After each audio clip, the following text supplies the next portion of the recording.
All right. Hello, hello. Come on with this stupid thing. Waiting for my desktop here to load up. Very excited. And my thing's taking forever. Come on. Come on. I say come on. I'm on my phone because I can't get on my laptop, my desktop right now. It's just like frozen. Come on. All right. Well, while we wait for that to load up and wait for people to potentially come in here, um, come on, you piece of crap. All right. I'm not really sure what's going on. Hey, what's up, girl? Oh my God. I seriously hate this computer sometimes. Sometimes it works great. Other times it's just like, yeah, no, sorry, not working today. Not working, probably because it's like so outdated at this point in time. It's like, oh, that's the only thing that sucks about getting Macs is they get outdated very quickly. And once they're outdated, that's it. It's over. And this one's just spinning like a pain. You know what? Maybe I should just restart it and try again because it's just going to keep spinning here. Anyway, hello. I'm very excited. The text messages, I believe the full text messages, right, from the Idaho 4 case came out. I know, right? My computer. I can't take this thing. And I want to read them. I haven't even looked at it yet. So I'm like very excited to look at this and read it. But my computer's not working. And I set the live up like thinking I was just going to be able to log on to my desktop here, no problem. And sure enough, here we are. Maybe I'll try my laptop and see if that loads up. I don't know. These things are constantly updating, these stupid computers, and it's just a problem. My laptop usually is a little bit quicker, so we'll see. We'll see if that works. Nope, this one's doing something too. They're both updating right now. All right. In the meantime, how is everybody doing? How is your whatever today is? Is today Monday, Tuesday? I have no idea. Tuesday, right? Tuesday. How is everybody's Tuesday going? Mine is going great until I tried turning my computers on here. All right, let's just give this a minute. I think I need to kick it. Whichever one loads up first, that's the one we're going to. Ooh, looks like my laptop's winning. It's like a race for the computers. I'm just like so excited about this because I feel like there's so many unanswered questions, and I'm sure there's going to be more unanswered questions. And I knew the other day when they released that little small portion of what do you call it? The little small portion that they released, that it wasn't going to be you know what I'm saying? It was just part of a bigger conversation, obviously. And I want to see what else has happened. Idaho 4. It's so sad. It's just such a sad, situation. All right. Laptop is actually winning the race. Let's see if we could open StreamYards here. Let me just log into my account. But it is so sad. No, we don't want to restore pages. We just want to get on StreamYards. And then we're going to copy and paste. Hopefully it still works, because it's one cool thing about having Macs is like I could open something on my phone, copy it from my phone, and paste it into like my computer, which is crazy. But this one's not letting me do it. Let me try copying it again. Just give me a second here. All right. All right. Let's see if this works. There we go. All right. We're getting somewhere, guys. The only thing I hate about my computer, my laptop, is that the battery just dies so quickly. All right. But it's actually loading up a heck of a lot quicker than my desktop is. So my laptop's slightly newer. So all right, here we go. Let me lower this so we don't get this weird noise. I'm trying to get in the studio here. You almost reach your monthly usage limit on the free plan. It's telling me I need to update. All right, here we go. Oh my God, I haven't got on my laptop in so long. I don't know why it says mobster in here, but whatever. All right, let's change it up. Switch myself to here. Take this version of me away. And we are good to go. All right. All right. Okay. All right. All right. Oh my God, it looks so small on here. Okay. Let's now pull up the the text messages. The text messages. I'm just very excited to not excited because it's sad, but I'm just saying I'm really curious to know what was going on here with this whole situation. Did it share? Is it sharing my screen? What's going on here? How come we can't see it? There we go. Okay. All right. It's probably super small for you guys, but let's take a look at this document. We got now this is probably some type of motion. I'm not going to read all the motion stuff, the legal stuff, because I don't really think that part is important right now for us. The reason I understand though that they were releasing some of this stuff was because something about the hearsay rule. Okay, here we go.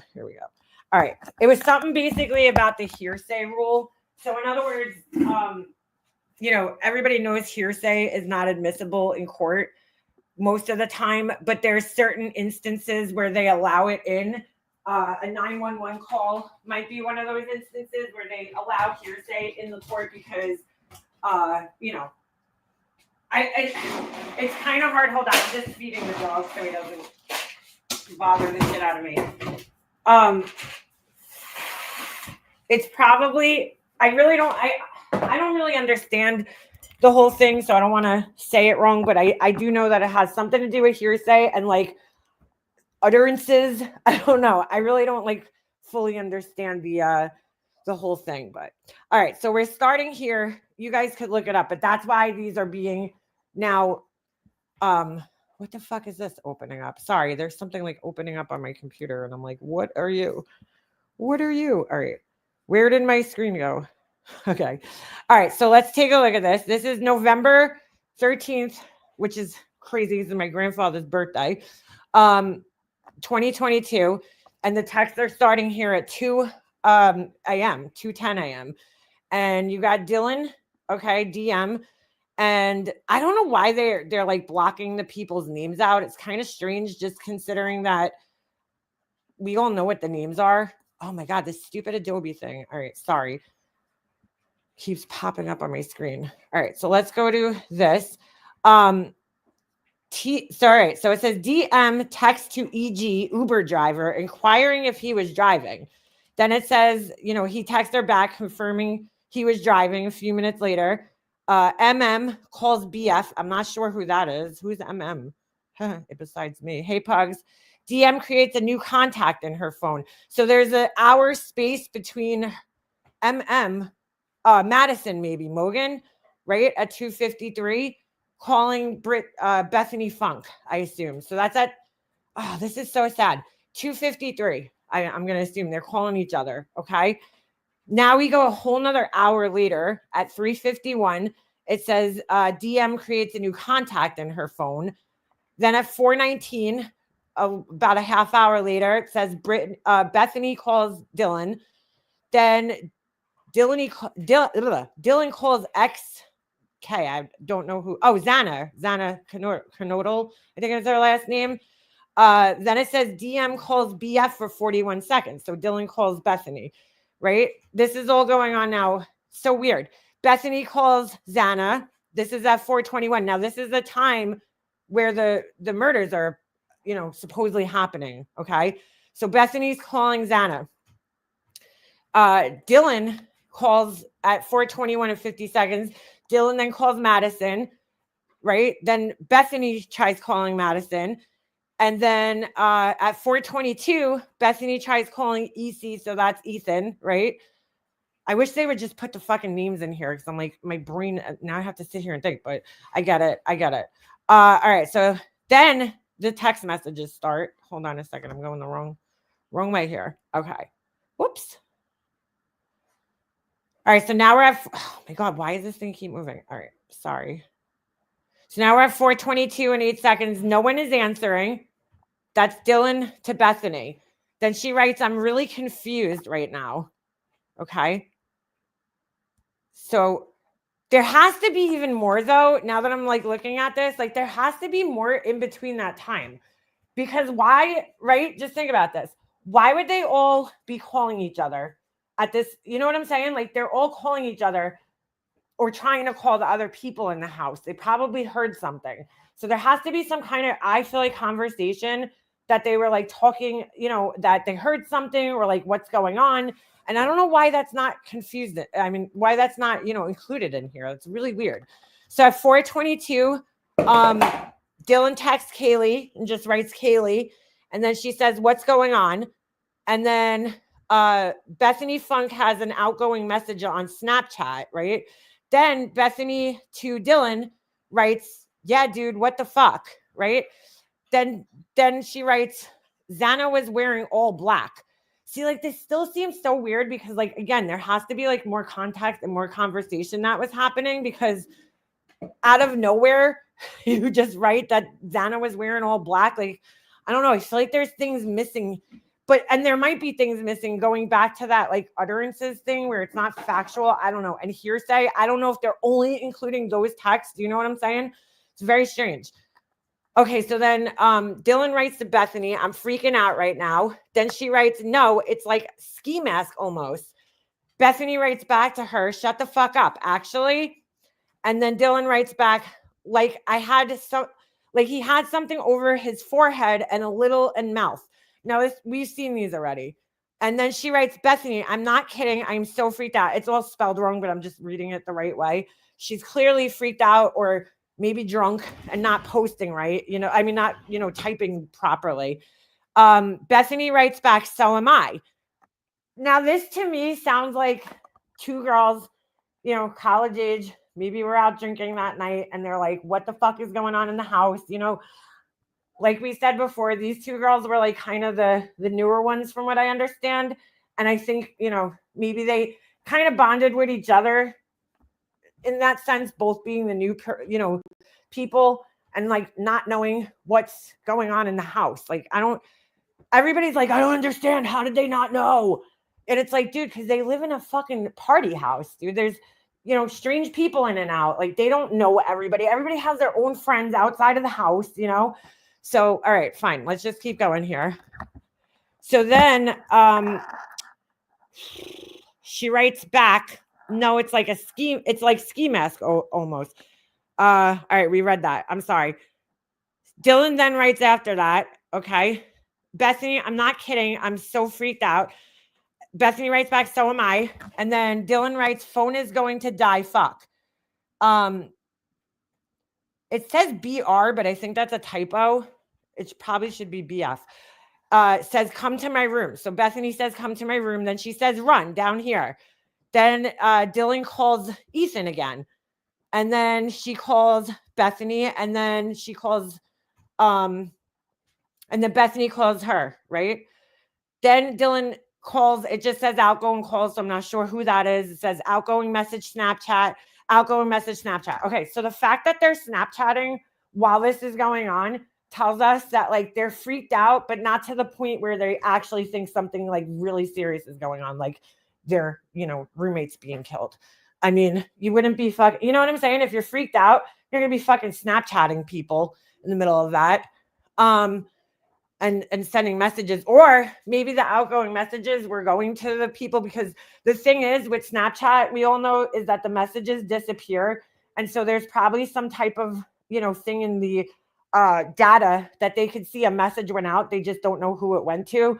So I'm wondering if it's possible that they were trying to reach like these people through, you know, the other roommates through Snapchat. I don't know. Then it says Dylan calls KG. Okay. Who's that? KG. I'm getting so confused with the initials. Then it says Dylan calls Xana again. Oh, Kaylee, duh. So she calls Kaylee, then she calls Xana. Okay, this is 4:27 and 4:28. So it's been like almost 20 minutes now. Or not 20 minutes. It's been like about 5 minutes, right? It started at 4:22, I think. Then she calls Madison, Bethany calls Madison again. A minute later, calls Kaylee. She calls Kaylee again a minute later. Dylan's texts Kaylee, right? And it says that Bethany accessed Snapchat. So I'm assuming they were just like fucking trying in any way they can to reach these girls. You know what I'm saying? I put myself in her shoes, age, hardly any life experience. I see how she didn't think it was as serious as it was. That's what I'm saying. All right. So then it says she calls her dad. Now, this is all Bethany from 4:37. Okay. At 4:37, she went on Instagram. Okay. At 7:30, she calls her dad. At 8 o'clock, she calls her dad again. At 8 o'clock, she calls another number. They don't say who it is. Then she calls home, which I'm not sure what that is because what's home, right? At 8:01. At 8:02, she calls her mom. At 8:09, she calls her dad calls her. Now, they might have fell asleep because there's obviously 4, okay? I don't know if they necessarily fell asleep or what was going on from 4 to 7, right? There's like 3 hours there. Probably laying in the room. And the other thing we don't know is I'm going to assume that Dylan went down to the room. I don't know for sure, but maybe Dylan ran down to her room and they were just like sitting in the room bugging out together. Like, what the fuck is going on? Why isn't anybody answering their phones? Are they playing a joke on us? Like, you know what I'm saying? 8:05 in the morning. And then it just says to 10 o'clock, she's on Instagram. Dylan is on Instagram. Okay. 8:41 to 8:42, Bethany takes photos. Okay. 9 o'clock, mom texts Bethany at 9 o'clock, right? 10 o'clock, Dylan is messaging people on Snapchat and then Instagram. Then she's on Indeed. Okay. There's messages incoming and outgoing on Snapchat. So clearly, whatever they were bugging out about the night before, they kind of just forgot about, and they're like just going about their business, probably just laying in bed. Okay. Then Dylan texts Madison at 10:23. Then she's on Instagram again, it says, and then she's on messages incoming and outgoing on Snapchat from 10:30 to 10:45. Then it says JM text BF. Who's JM? JM. That one I don't know. Okay. All right. So now it's hold on. This is so confusing. Oh no, I'm sorry. Yeah, it is confusing. All right. I don't know. I guess this is the way they had to do it because it says then at 10:56, it goes from 10:30 to 10:45. Then it jumps to 11:21 and it says JM text BF, which I don't know. That probably should have been below this, but I guess they couldn't. I don't know. Then between 10:56 and 11:29, it says that Dylan's on Instagram and messages on Snapchat, right? Then it says at 11:30, she texts Kaylee. Then it says she's on Instagram messaging on Snapchat again. Like, this is normal fucking teenage shit, okay? Then it says DM on Yik Yak. Is that a thing? Yik Yak? And then it says TikTok, okay? So she's just basically on her phone. Then it says she messages again on Snapchat. Who knows who she's messaging? It doesn't say, okay? Then it says she texts her dad. And then at 11:45, it says that Bethany calls JM. Does anybody know who JM is? I have no idea. I have no idea who that is. I'm assuming it's another friend, right? And then it says JM text DM. Okay. Then it goes back. She was, oh, fuck. Are you kidding me? Hold on a second. My bad. What the fuck just happened? Hold on. I lost my stupid thing. Hold on. I don't know what just happened. It like completely just disappeared. Ugh. All right. Let me, oh my God. I swear I have no luck with this thing. I must have hit something. All right. Let's go back to this. Fuck. Now I got to go down all these pages again. All right. Where were we? All right. This is so weird. All right. So hold on a second. They must have been in the room together because they're not texting each other. They're like texting other people and not texting one another. You know what I'm saying? Unless there's more in this document, because I didn't even look at this. I was just like, you know what? I'm going to read it. Let's go live and look at it together. So, all right. Incoming and outgoing. All right, Yik Yak, whatever that is, TikTok. And then she's texting her dad. And then she's on Instagram. And then it says at DM calls EA. Is that Ethan? JM text DM. This is at 11:50, 11:51. Then it says Bethany text JM. Then JM text BF. JM text BF. BF text JM. I don't know. It's just going back. They're talking to each other for about 2 minutes here over text. Okay. Who's JM though? Then they basically were still talking from that point on until 11:56. It says that Bethany Funk calls 911.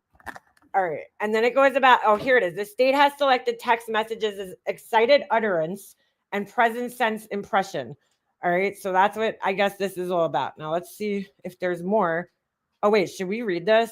I think we should read this because hold on. I just saw something that let's read this because, all right. The state has selected text messages as excited utterances and present sense impression. The totality of circumstances defeat the state's request. I just tripped over Ovi's bowl. BF and DM texted each other a handful of times. Then they were in the same bedroom. Okay, so now we know for 100% sure that they were in the same bedroom together. They were together with the ability to talk to each other. They were not asleep for 8 hours. The messages the state seeks admissions of as exceptions to hearsay begin with the call and message about being confused. Oh my God, this thing's going too much here. Okay. After texting each other and unsuccessfully speaking with any of their roommates, the pair were together. The state is looking at the messages with the benefit of hindsight. The analysis has to be done in the moment the utterances were made. Text messages in this case. DM first claims confusion. Then after communicating with Bethany Funk, claims fear to leave her room. Despite her stated fear of leaving her room, she does so and joins Bethany Funk downstairs. To get to Bethany Funk's bedroom, DM passed the front door of the residence. You know what's fucking crazy about this is like, dude, like that might have saved her life. Going down there that night might have fucking saved her life because she could have very well been a victim. I believe that like somebody, I might be wrong, but I feel like the two girls up in the high bedroom, Kaylee and Madison, one of those two girls was like the intended target. Like that, those were the people that were originally being targeted. And the other people just kind of, became collateral damage in this whole situation. The one thing that like I just have so much trouble is like that Ethan guy. He was a big dude. Like I don't know. He looks like a big guy to me. And I'm like, how did this guy?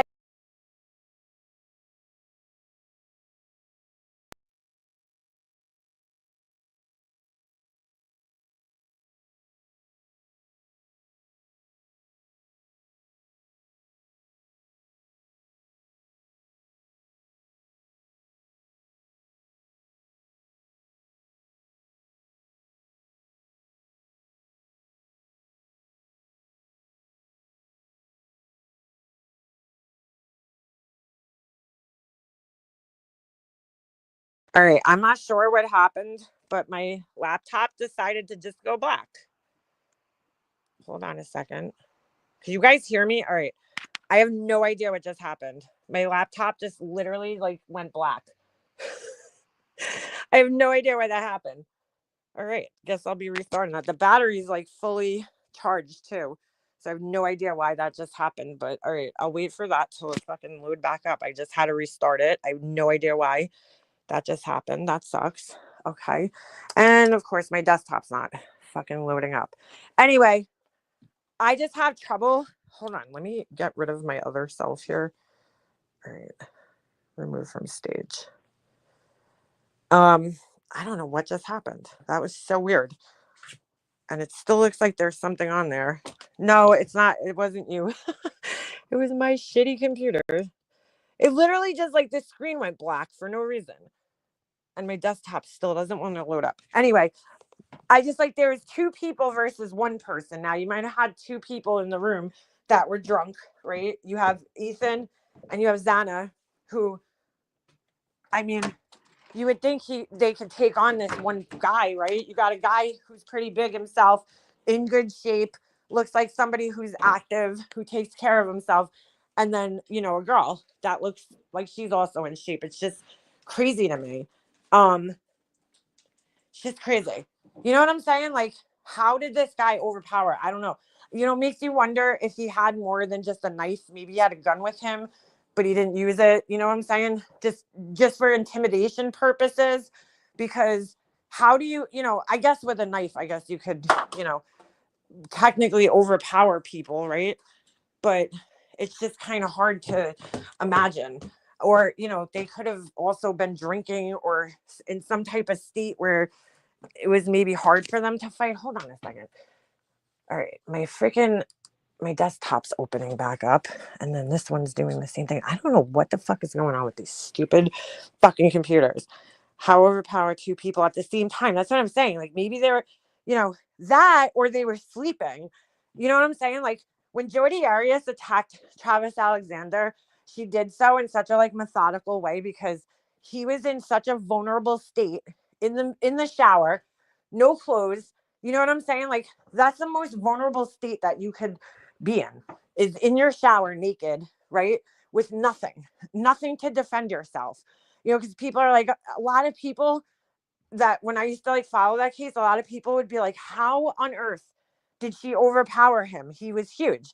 And he was a big guy. He was like 6 foot something tall, and I think he weighed probably 180 pounds. And they're like, how did this little, girl overpower this guy? And it's like, well, he was naked in his shower, I mean, she picked the right opportune time to do what she did. So that's how. And she had a gun, obviously, because, in the final autopsy, there was one gunshot to his head. So that's a whole argument that people have, whether the gunshot came first or the stabbings came first. I personally have always, Gray Hughes actually did a really good video about that, about the gunshot first theory. But everybody has their opinions on that. All right. Sorry, I'm trying to get back onto this thing. I can't believe this.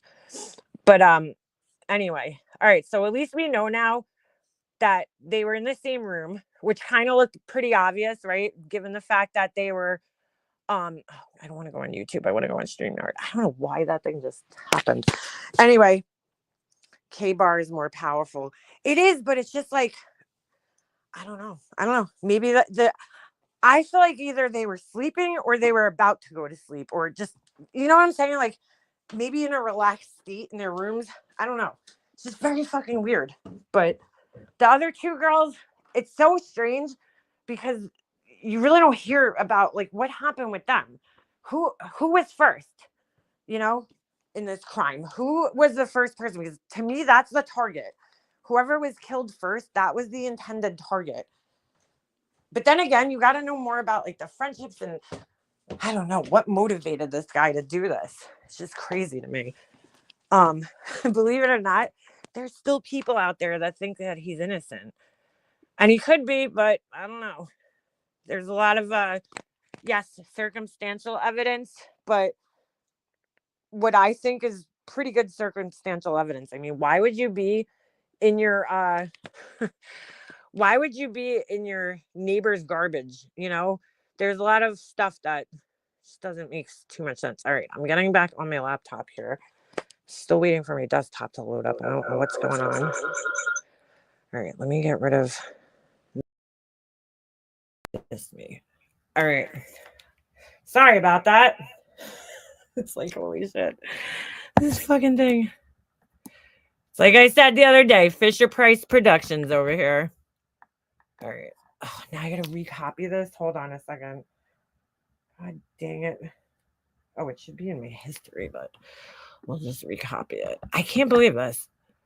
I feel like I need to put my air conditioning on in the house. It is so hot in here right now. All right. All right. We're back. Don't know what happened. Yeah, knives are definitely way more personal. I mean, you got to get up. You got to get up close and personal to stab somebody with a knife. It is so weird that it still looks like I'm screen sharing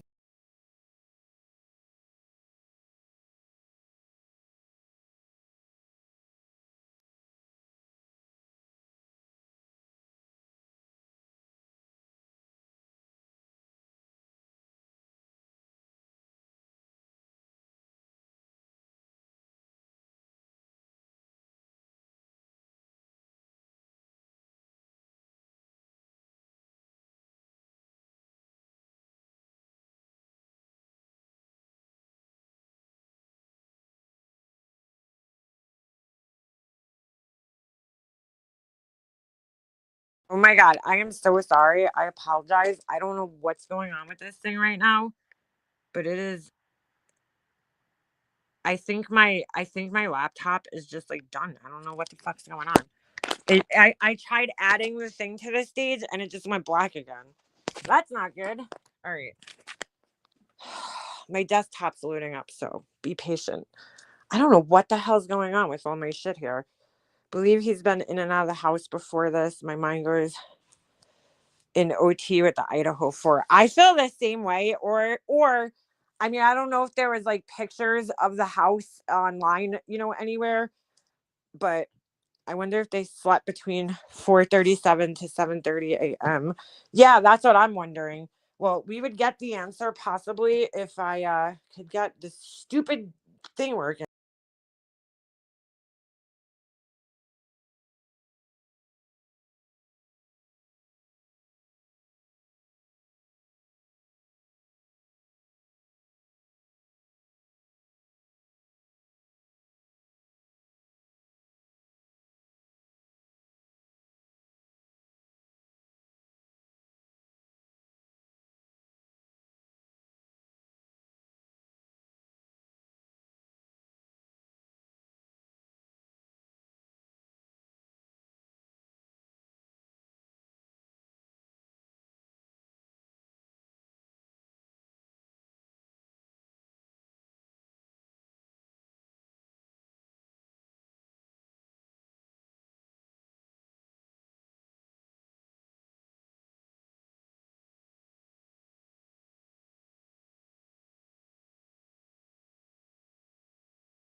Okay, what is going on, dude?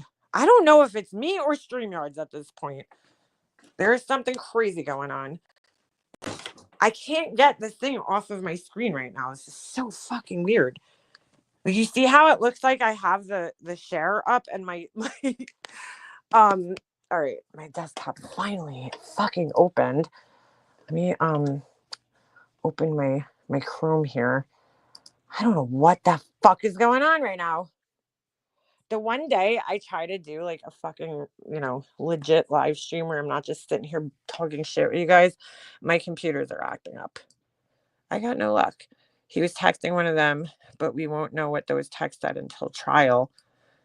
How do you know he was texting one of them, Pugs? I never heard that. I heard he was following one of them on Instagram or something like that, but I didn't hear about him ever actually communicating with any of them. From the way people describe the guy, he's a fucking weirdo, and it sounds to me like he was. It sounds to me like he was just socially awkward. And then now they're saying, and that's one of the things that they're motioning for recently, that they were basically motioning to get the death penalty taken off the table because allegedly he has autism. He's autistic. So he's somewhere on the spectrum. I'm going to assume he's high functioning because, he was a PhD student. He looks very creepy. He looks very creepy. And most people explain him as creepy, but all right, you got to think too, hindsight's like 2020. Like, people might be doing that now because, because of what he's being accused of. Like, did you really think he was creepy the whole time, or do you think that now because you're like, oh well, yeah, he's being accused of murder, so now all of a sudden I think he's creepy. Like, I don't know, but most people who did know him described him as kind of being like creepy, like a creepy guy, and being a douche, kind of a know-it-all, uh like Laura maybe. Probably hit one of them and got turned. That's curious. That's what I'm thinking. I'm thinking, I know he was, didn't they work at a restaurant, two of the girls, and you know I'm not sure when the trial starts. I thought it was. I'm getting confused though because I'm thinking about the Karen Reed trial. Which, by the way, if you guys are following that, there's a documentary. I can't even believe that it's allowed to happen, but there's a documentary going on right now on ID Discovery. You could also watch it on Hulu, and I'm pretty sure Prime might have it, but you have to have like a HBO Max subscription. So I don't know. I've been watching it. I watched the first episode for free, and then all of a sudden I went to go watch the second one, and it like tried to charge me. You know, it said I couldn't watch it because I don't have that channel on my program, like my cable thing. Which I was like, what? We don't have ID Discovery? Like, oh, it's kind of weird. Um, Sorry, I'm still waiting for this fucking thing to load. It's so annoying. It has like half the StreamYard page loaded. It's like, where's the rest of it? So anyway, yeah, so I ended up having to pay for Hulu, and then it worked out pretty good actually because I did like a free one, like a free, and then I went to go watch it, and it's like, oh, this isn't, included, and I'm like, are you fucking kidding me? So, you know what I think makes my computer so slow is this fucking Adobe bullshit. That's what I think is making it so slow. Anyway, so I go to sign up for it. It tells me, you get a month free trial, then it's like whatever, $10 a month for just like plain Hulu. And this shit, they like scam you everywhere you go with these subscriptions. So anyway, I'm like, okay, well, now I have to upgrade it. So I added on, you could do like add-ons like the Disney Channel and all this other bullshit. So I go to add on uh Max or whatever it is, right? HBO Max, I guess. And the first time I did it, I tried to do that. It was telling me I owed $16. And I'm like, I'm not fucking paying $16 a month for this shit because I'll never watch it. So I was like, I'm already paying freaking, $10 or whatever it is, $16 a month for Netflix. I pay for my like about $13-14 a month for YouTube. And now I got to pay another fucking, $15 a month for some other service. No. So anyway, I did it as an add-on the free like trial, and it only charged me 50 cents for some reason, 56 cents. So I was like, all right, I'll pay that. I just have to remember to cancel it before they actually charge me at the end of the month. Cause I'm just not going to use it. Why is this thing telling me that I have no, oh my God, dude, I swear today's not the day. All right. This is so weird. It's like not showing my stream on here.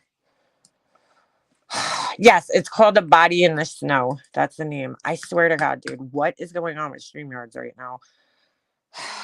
It's like having trouble loading your content. Well, I see that. Sorry about this. I swear I have no luck. I have no luck with this shit. Like, what is going on? Can we like reload the page? Why is it not? Maronami. Maronami. All right. I'm trying to get this loaded up for you guys. Hold on. Give me a second. I gotta copy this again.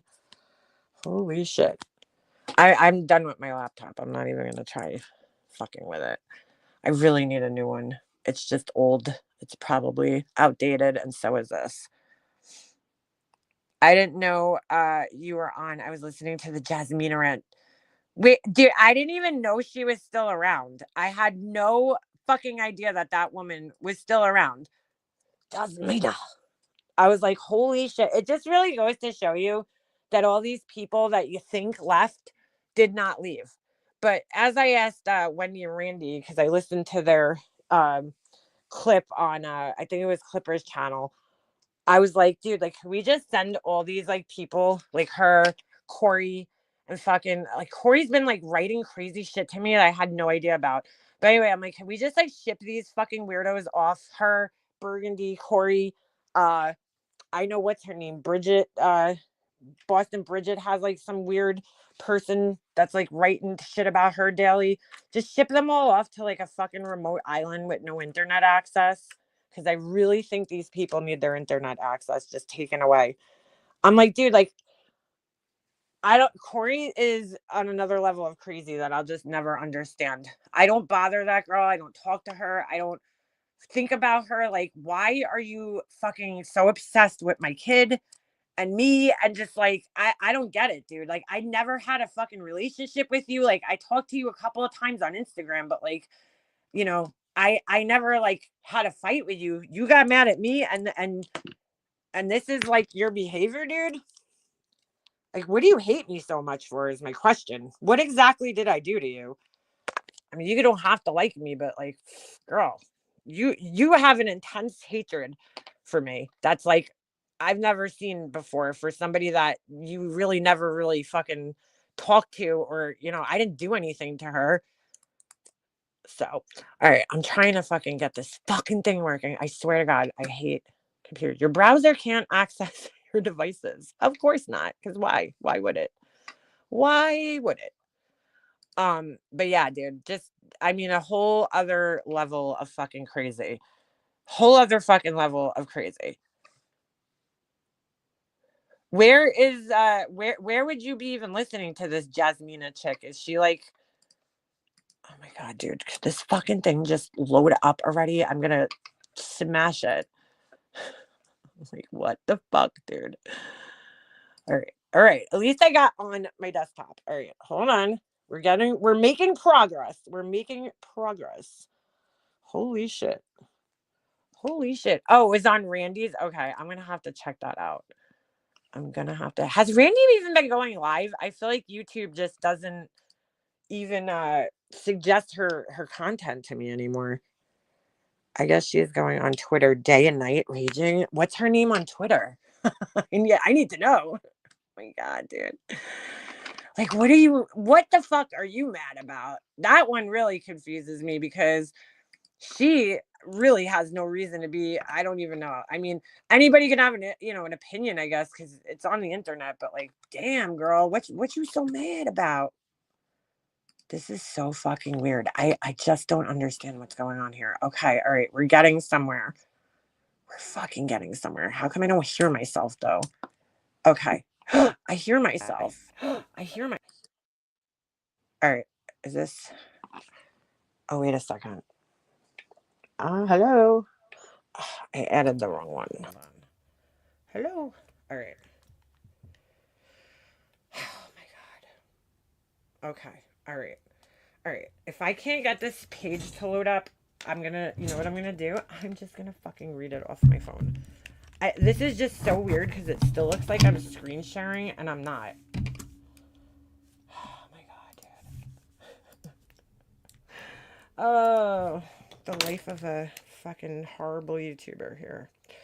Okay, let's try this again. Don't know why it's not letting me copy the link. Maybe it finally will. You know what's so crazy? This thing is going so slow, but it's like not. I don't even like going live on my laptop. It's so small. It's so hard to like go live on there. Could you guys hear me okay? Give me a thumbs up in the chat. All right. We finally making some fucking progress here. Let's pull this back up now. Sorry about that. Fucking messy ass here. Messy ass productions. Mika Mobster messy ass productions. All right. We got the tab. It hasn't fully loaded yet, but I'll put it up so that when it does, we could actually look at it. Holy shit. Ow. I like broke my nails so bad the other day, and you know what the weird thing is? I don't even know how I did it. I have no idea how it happened. X is a cesspool. Wait a second. Wait, what'd you say? Hold on. Kanye said Jay-Z and Beyonce's twins looked retarded to him a few days ago. Wait, I thought they were like friends. What happened? All right, why are we like not loading up? Could we load this up here? Let's go. Like it's like we're almost there. We're almost there. Just not quite yet. Oh my God. Why can't I see this? Is the question. Oh my God, dude. Where is the actual fucking text? All right. Anyway. Yeah, X is definitely. I hate even calling it X. Why would you change the name of like such a popular website? Fucking douchebag. Elon Musk over there. Like it just doesn't even make sense to me. Why would you change the entire fucking name? Oh, ooh, ooh, we got pages. Holy shit. All right. Let's go back now. Oh my God, guys. Sorry about that. All right. I'm sorry. My computer is a fucking dinosaur, dude. It's a fucking dinosaur. All right. Let's get back to where we were. We went through all of this already. And now it is all right. All right. All right, we read this. DM first claims confusion, then after communicating with BF claims fear to leave her room. Despite her stated fear of leaving her room, we read this, okay? She does so and joins, Bethany downstairs. To get to Bethany's bedroom, Dylan had to pass the front door of the residence.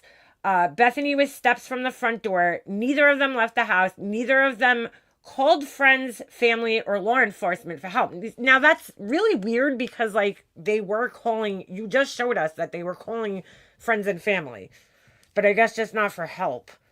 I don't know, right? Okay. So then, right? Oh, this is worse than Laura's true crime teach me us. Thank you. All right. Anyway, instead, both have a substantial amount of activity beginning in the Ernest, right? Ernest, less than 4 hours after DM made her way to BF's room. Wait, instead have a okay. I don't know what the fuck. Beginning in the Ernest, like I don't understand that. All right. Bethany and Dylan communicate with friends and parents, and DM is on social media. Dylan. All right. The second grouping of messages, the state claim fit within the exception of the hearsay rule, to the hearsay rule, are those from Dylan to her roommates beginning at 10:23 a.m. 6 hours later. The state claims Dylan woke up and realized her roommates had not responded to her earlier text. The state is wrong. Dylan was awake. That's interesting. So they're arguing, They're arguing that she was awake. Well, I guess her phone activity, right, shows that she wasn't she was awake. I don't know. Couldn't sit through Gray doing it. Well, KCG, you're behind, but you're in for a surprise because my computer just keeps crashing. So, but you'll see that. All right. She was messaging on Snapchat. She was on Instagram, and she texted with her dad. And this is not an exhaustive list of activity on her phone. She was with Bethany, who was also communicating with her parents and then later friends. Mr. Koberger urges the court to view the state's request with consideration of the complete picture. The state has also asked the court to look at a timeline for Mr. Koberger. And Mr. Koberger, or as Laura says, Kohlberger, urges the court to look at everything that occurred during the timeline. The state's motion should be denied. Okay, so they're just arguing there about that. And then let's move on to the next page if my fucking thing wants to scroll. Could we scroll? Could we scroll? Or is that it? Is that all the pages? Oh, that's all the pages. Are you kidding me? I just went through all this for that. I just went through all of this for that. All right, so that is there more to this? Like actual fucking text messages or what was being said in the text messages? I cannot believe I just went through all of that for this.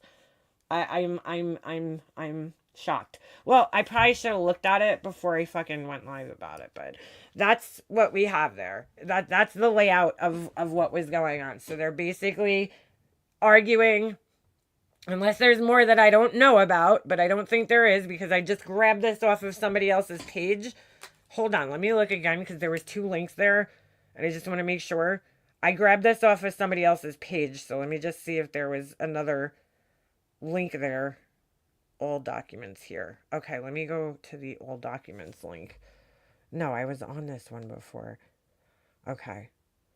I'm pretty sure that is it. Order sealing defendants' exhibits in support of objections to state motions in Limine. What is that?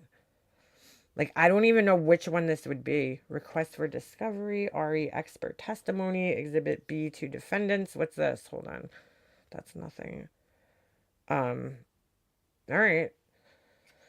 I thought the entire text messages were released. This is, to me, is not the entire text messages. It's basically just telling us that the text messages were released. It's like, okay.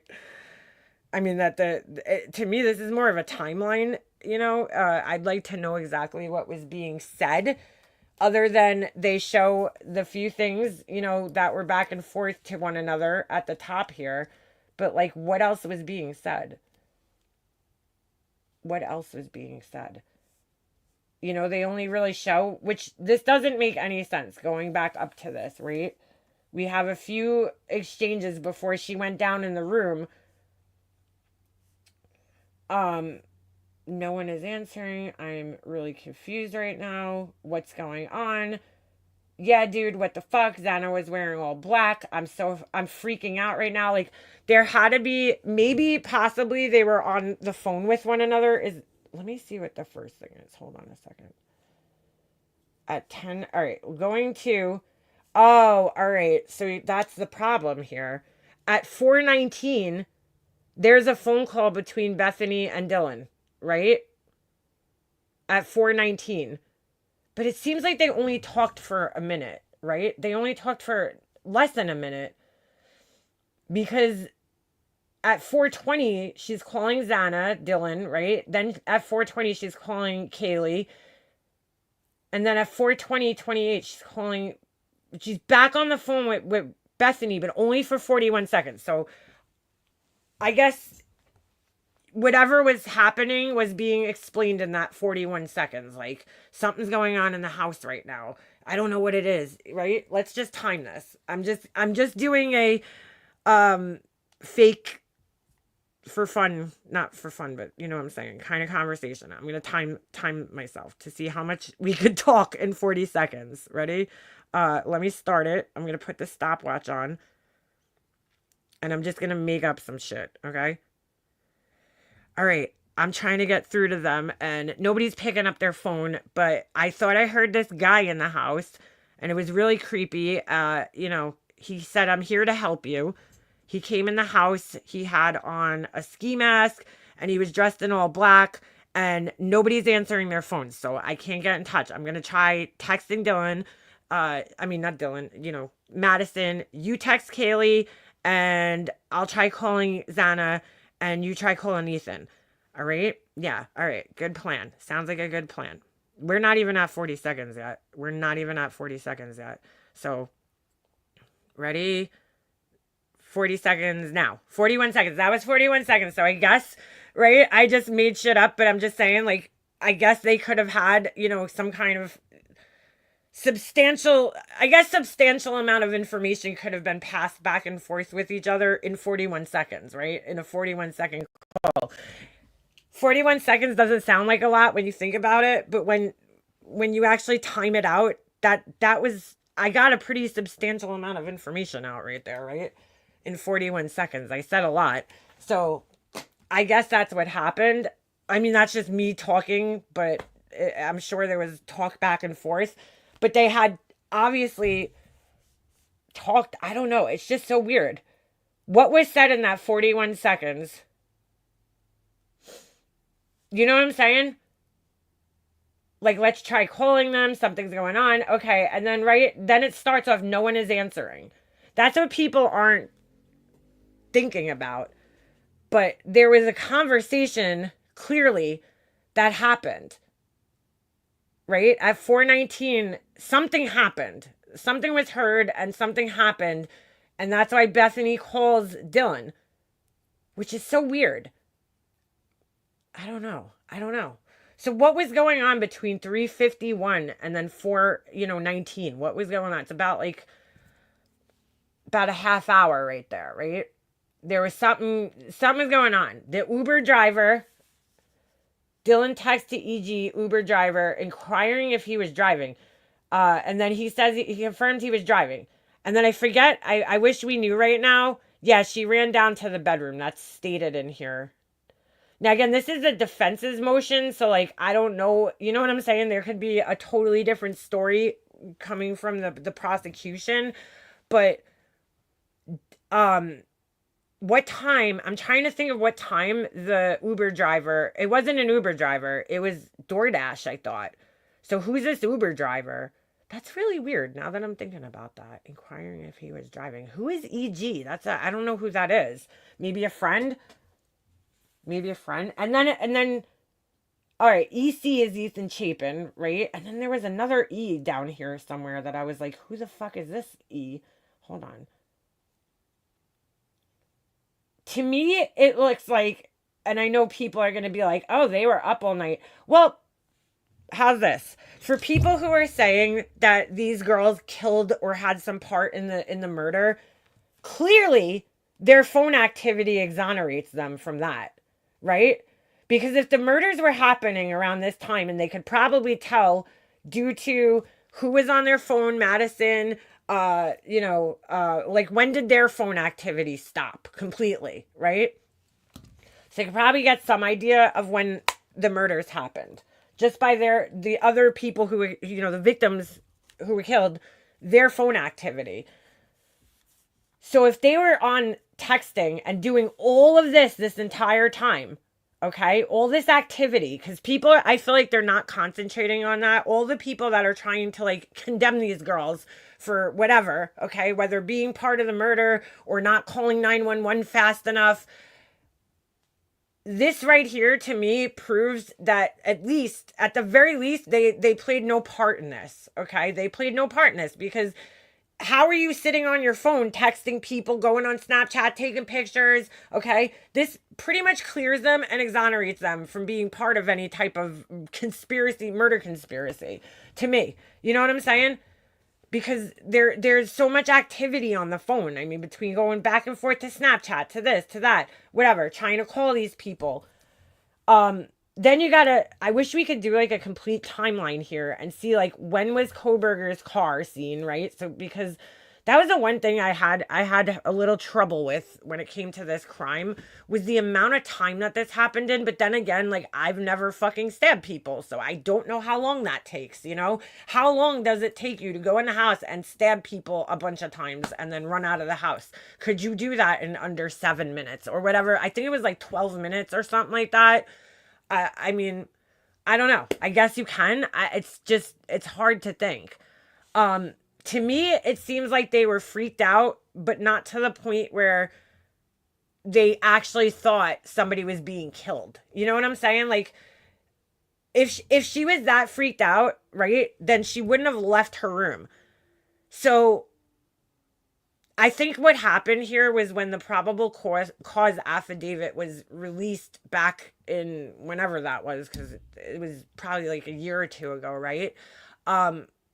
They wrote, and that was the detective writing that, not her exact words, but he did quote her, but who knows if that was her exact words. I think he quoted her, where he wrote that she was in a frozen shock phase, right? Like, so I think that everybody hung on to that, like verbatim, like, oh, she was in a frozen shock phase, but this is proven otherwise. But I don't know. Was that even true? Or was that him just putting his own words, out there, saying that she was in a frozen shock phase? Who knows? And who knows, I don't know where that pertains to. The weird thing is here, we don't know if she saw the person, like if she told people that she saw the person. Well, I guess she did, because she said, this is the part that I'm so confused about. Let's go back up to this. It seems to me, right, that maybe they were thinking a prank was going on, okay? Because she writes Kaylee, what's going on? So she obviously heard something, right? Brittany Funk outgoing message on Snapchat. Who knows who she's messaging? This is now at 4:23. Bethany writes to Dylan, who's upstairs at this point. She writes, yeah, what the fuck? Yeah, dude, what the fuck? Okay, so they don't know what's going on, clearly. They don't know. No one is answering. I'm really confused right now, right? Bethany answers her, yeah, dude, what the fuck? Then Bethany writes to Dylan, Xana was wearing all black. So to me, it's just so weird though. Why would she answer back, no, it's like a ski mask almost? You know what I'm saying? I still feel like there's got to be something missing from this, because this conversation makes no fucking sense. If this is how it happened, then it makes no sense. Kaylee, what's going on? Okay, that's her text to Kaylee. Between Bethany and Dylan, yeah, dude, what the fuck, right? Then she writes, Xana was wearing all black. Like, why would you say that out of nowhere? Then Dylan writes back to her, I'm freaking out right now. And then she says, no, it's like ski mask almost, right? So in that 41 seconds that she called, did she say like, dude, I don't know what's going on? Are they pranking us? Like, I heard a noise. I saw somebody dressed in black. You know what I'm saying? And that's why she's saying Xana was wearing all black, like trying to say to Dylan, Bethany saying like, basically this is what I think happened. Okay, I'm putting it together as I'm talking to you guys. when they were on the phone, I have a feeling that, okay, Dylan calls up Bethany and she's like, there was a guy in the house. Like, I just saw a guy in the house. I could have sworn I saw a guy in the house. He's wearing all black. He's got a mask on. And so they hang up, like, let's call, let's see what's going on, right? I'm going to try calling them. Let's see what's going on. I'm really freaked out right now. They get off the phone. And then Bethany starts thinking in her head, wait a second, Xana was wearing all black, so maybe that's like who you were seeing. You know what I'm saying? Maybe you're just like seeing things, and Xana was wearing all black. And then that's why she's like, I'm freaking out right now. And then she says, no, it's like a ski mask almost. So she's like trying to explain, like, Bethany's not understanding. She's thinking, like, girl, you're just bugging. And Dylan's like, no, it was like, it looked like a ski mask. And so then Bethany says back to her, shut the fuck up, okay?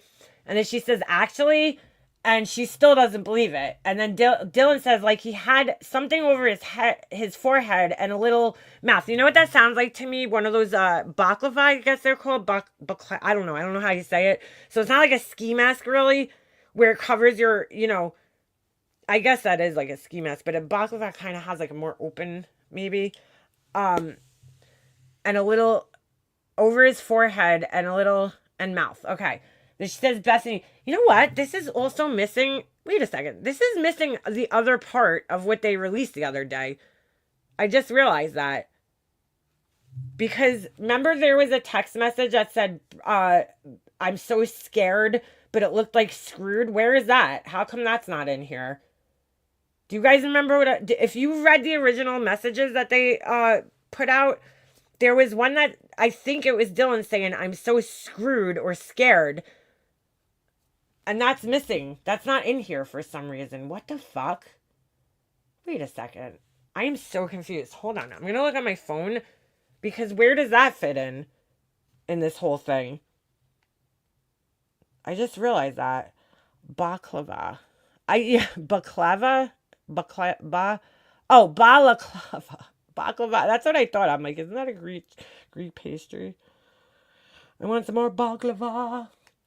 Balaclava. Sorry. I'm saying baklava. I just turned into Laura. All right. Hold on a second. Text between Dylan. Hold on. You guys, this doesn't make sense.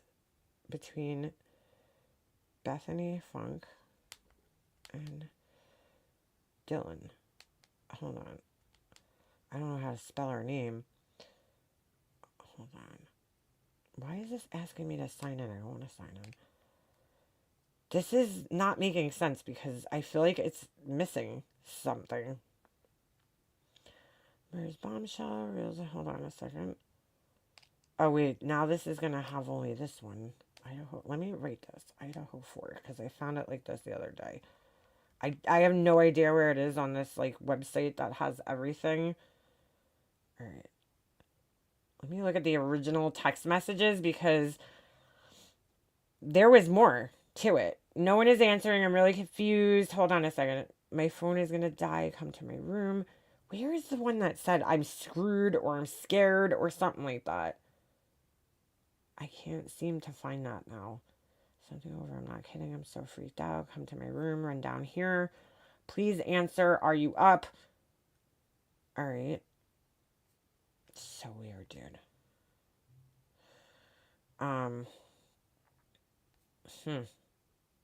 DM stated she opened the door for the first time. This is old. Why can't I find this now, dude? I swear to God I remember this. I'm not imagining things. She said something to the effect of like, I'm scared or something like that. And then she told her to come down. And it's very odd that it's not in here. Very odd. Was that the 911 call? Oh, let's listen to that too. Hold on a second. All right, so I don't know. I can't find the other thing, but like this obviously isn't the full text because, the other text I feel like showed more text and I wonder where that fits in. But I guess this is what they just pulled for this motion. I don't know. I'm very confused. Come to my room. My phone is going to die. All right, so but all right. No matter what was said here, I feel like the girl Dylan saw something. She was bugging out. She went down to the other girl's room, but the other girl was probably talking her out. Like, this hasn't really changed what I thought, which was that that's exactly what was going on. You know, they were scared. She got freaked out, but they were probably talking themselves out of it. Like, oh, it's probably just a prank, or it's this, or it's that, you know. And they just talked themselves out of it. I mean, nobody in their right mind is going to think that their roommates are being slaughtered in the next room. Even if you get freaked out, I mean, there's been times in my life where I've gotten freaked out about things, and then I'm like, oh my God, like, you know, you think like for a second, you start thinking like the worst, and then you talk yourself out of it. Your rational mind takes over, and you're like, you know, the probability of this happening is probably slim to none. So you talk yourself out of these things, you know, and I think that's probably what was going on and why. But it just really sucks because these girls are not going to be the best witnesses in my, you know, opinion, just because if they were drinking that night, it's gonna be rough. I bet you Gray Hughes has like a really good breakdown of this, so I'll have to check his video out later. All right, let's listen to the. Hold on a second. Let's listen to the 911 phone call. What am I writing? 911 call. Idaho 4911 call. Let's listen. I think his attorney pulled some to show a timeline that they did not sleep for 8 hours. Yeah, that's what it seems like. And I mean, that's clear that they weren't sleeping for 8 hours. I mean, but I don't know, you know, is that what the defense is claiming? I mean, hold on. All right, let me share this tab instead. Let me know if you guys could hear this before I play it, because, you know, we're having some technical difficulties. 2nd, November. Just let me know if you heard that little blurb there before I continue on. If you didn't see a weapon or heard anyone scream for their life, why would anyone mind go there? Yeah, exactly. People are like, this is the other thing that's bothering me, but I guess we'll listen to this and then we'll get into that. But this is the other thing that bothers me that I see people saying in the comments. They're like, how did people not see blood? Okay, you could hear it. By the way, this is such a fucked up story. I don't know if you guys heard this. Sorry, I just seen this guy up here and it's in the corner. This guy in Connecticut, okay, was held captive by his stepmother, apparently, from the time he was 11, and she pulled him out of school because they were calling CPS like nonstop. So she called him, you know, pulled him out of school, said she was homeschooling him, and held him captive in the house, okay, locked in this like 8x9 small room for fucking almost, I don't know, it was like 20 something years, from 11 to like 36, so whatever amount of years that is, okay, 36 years old. Finally, he decides to set his house on fire to escape. I guess, you know, there's got to be more to the story, but I guess to try to, you know, escape, he that was the only like thing he could do. He had to like steal a lighter. She would only let him out for like 15 minutes a day. It's like really fucked up story, dude. I watched the whole press conference the other day. It's crazy. And so this guy right here is his principal, who did a full interview, and holy shit, dude. What a fucked up situation. And he's talking about how him and all these other teachers, you know, went through like trying to help this guy. Oh my God, it was so fucked up. All right, so let's just press play on this. Sorry, I got so distracted so easily. 13, 2022. 911 location of your emergency. Hi, something is happening. Something happened in our house. We don't know what. What is the address of the emergency? Okay, so like you hear Bethany, she's clearly upset. She's like, something's happening at our house and we don't know what. So now they're putting together from the night before that something in the house is happening, but like people are not answering. You know, the night prior, it could have been people are drunk, they're busy, they're not looking at their phones, they probably made a bunch of excuses. Now it's the next morning, they come out of the room, okay, and they're like, wait a second, the house is quiet, everybody's cars are probably there, you know, like whoever lived there, I'm sure they all had their own cars, the cars are there, so clearly the people are home, okay, and nobody's answering their phones. I don't know if they went and knocked on the doors, but like, I don't know. This is people in college. Like, I personally would never just go open somebody's bedroom door. You know what I'm saying? Like that. I wouldn't go open the door. So maybe they were knocking on the doors and like, nobody was answering. So they're like, holy shit, something's going on. And they ran outside to go call 911. And so that's where we are. 1122.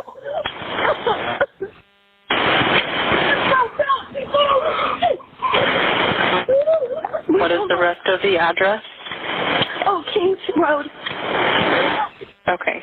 And is that a house or The 911 operator was such a bitch. People are like, oh, I'm trying to be patient with her. And I'm like, no, fuck her. Because I've listened to so many 911 calls at this point in time on here. And I've heard some really good operators that are, getting the job done, but also being kind and compassionate and trying to calm down the situation, because I feel like that's part of it. Yes, you need the information, but the other part is trying to, calm the situation down so that you could get the information that you need. This one was like, she just sounds annoyed, and maybe that's just her voice. I don't know, but she just sounds like super annoyed. And I understand it's frustrating. They were passing the phone around. But to me, like, I don't know. I feel like I would, if I were in her shoes, which I'm not a 911 operator, but I would try to be like, okay, ma'am, could you please, calm down and explain to me what happened? Like, she got the address already. And then after that, calm her down and let her explain what happened. But she was just like, is somebody passed out? Like, you'll see. I don't like the way she talked. apartment? It's a house. I will give her credit, though, that she got dispatched. Like, she got this call dispatched with the quickness because the cops got there within, 4 minutes. So. Can you repeat the address to make sure that I have it right? I'll talk to you guys. We live at the White, so we're next to them. I need someone to repeat the address for verification. The address, 1122 King Road. And what's the phone number that you're calling from? What's your phone number? So they're saying the phone number.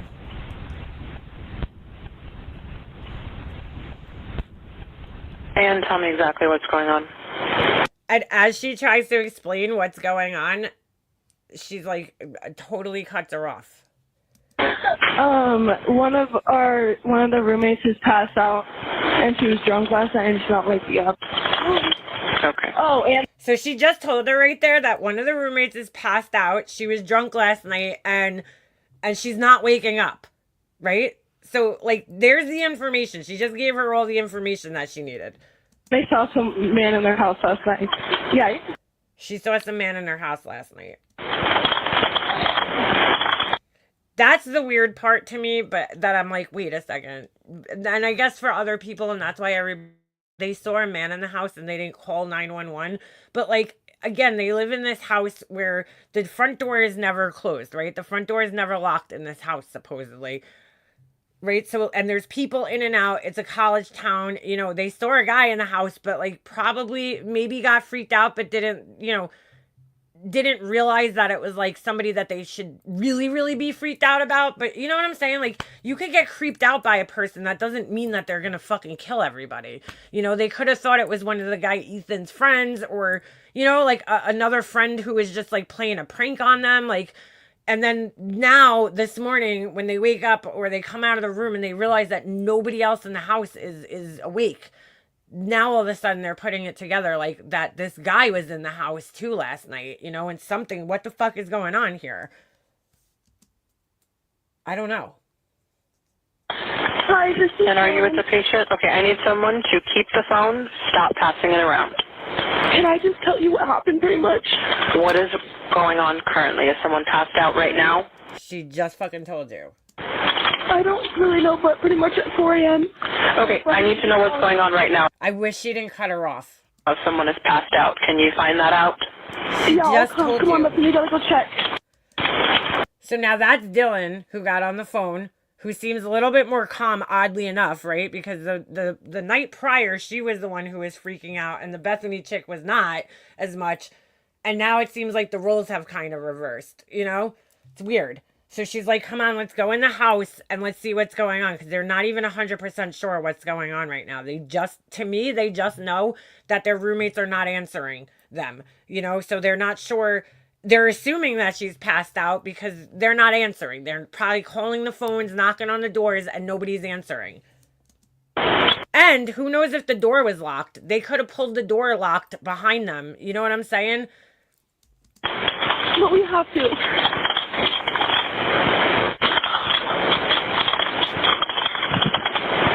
So they're walking in the house now. Is she passed out?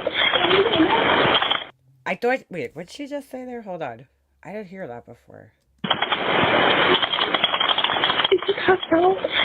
Sounds like she said, did you text Dylan? But I thought she was Dylan. I don't know. I'm getting confused.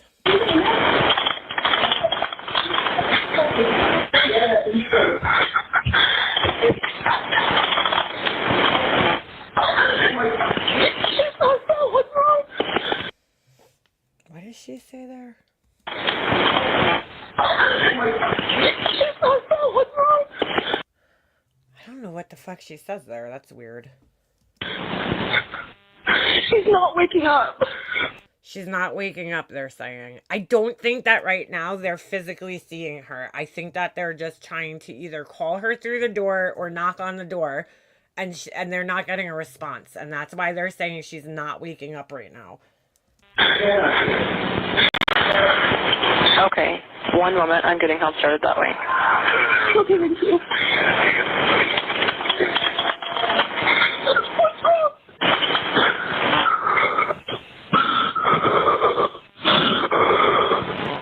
When she starts breathing like this, I feel like this is when they're starting to realize that there's something more to this, that it's not just their roommates not answering the door.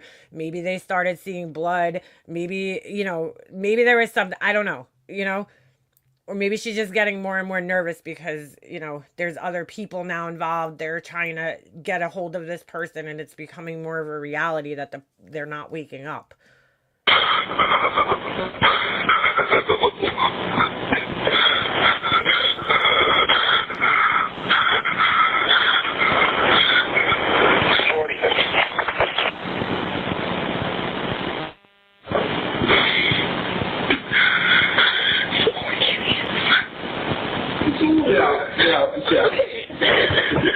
And then you hear the guy Hunter, he's like, get out, get out, get out, get out. So he saw something. I feel like right then when that guy started saying, get out, get out, get out. And I know from the dad's, what do you call it? His, right here is his reaction. I know from his reaction that he said he saw the bodies of his best friend. That's Ethan's best friend. So he saw it, and that was like, he's like, get out, get out, get out. He's trying to shield the girls from having to see what he just saw. And right there, that's a fucking moment that they realized fully what happened. He saw it. And I think he didn't want to cause panic. He's already trying to protect them by saying, get out, get out, get out. Okay? So they don't have to see it. And then he gets on the phone now. Okay. Oop. And how old is she? She's 20. 20, you said? Yes, 20. Here's one. Okay. Hello? He picks up the phone. Hello? Okay, I need someone to stop passing the phone around because I've talked to 4 different people. Okay. What does it matter? What does it matter if they're passing the phone around? That's when I was like, ooh, this woman's such a bitch. I need you to stop passing the phone around. It's like, who cares? Just they're giving you all the information that you need. You've already dispatched, the police to the house. Sorry, they just gave me the phone. Is she breathing? Hello? Is she breathing? No. Okay. So he just confirmed that there is no breathing.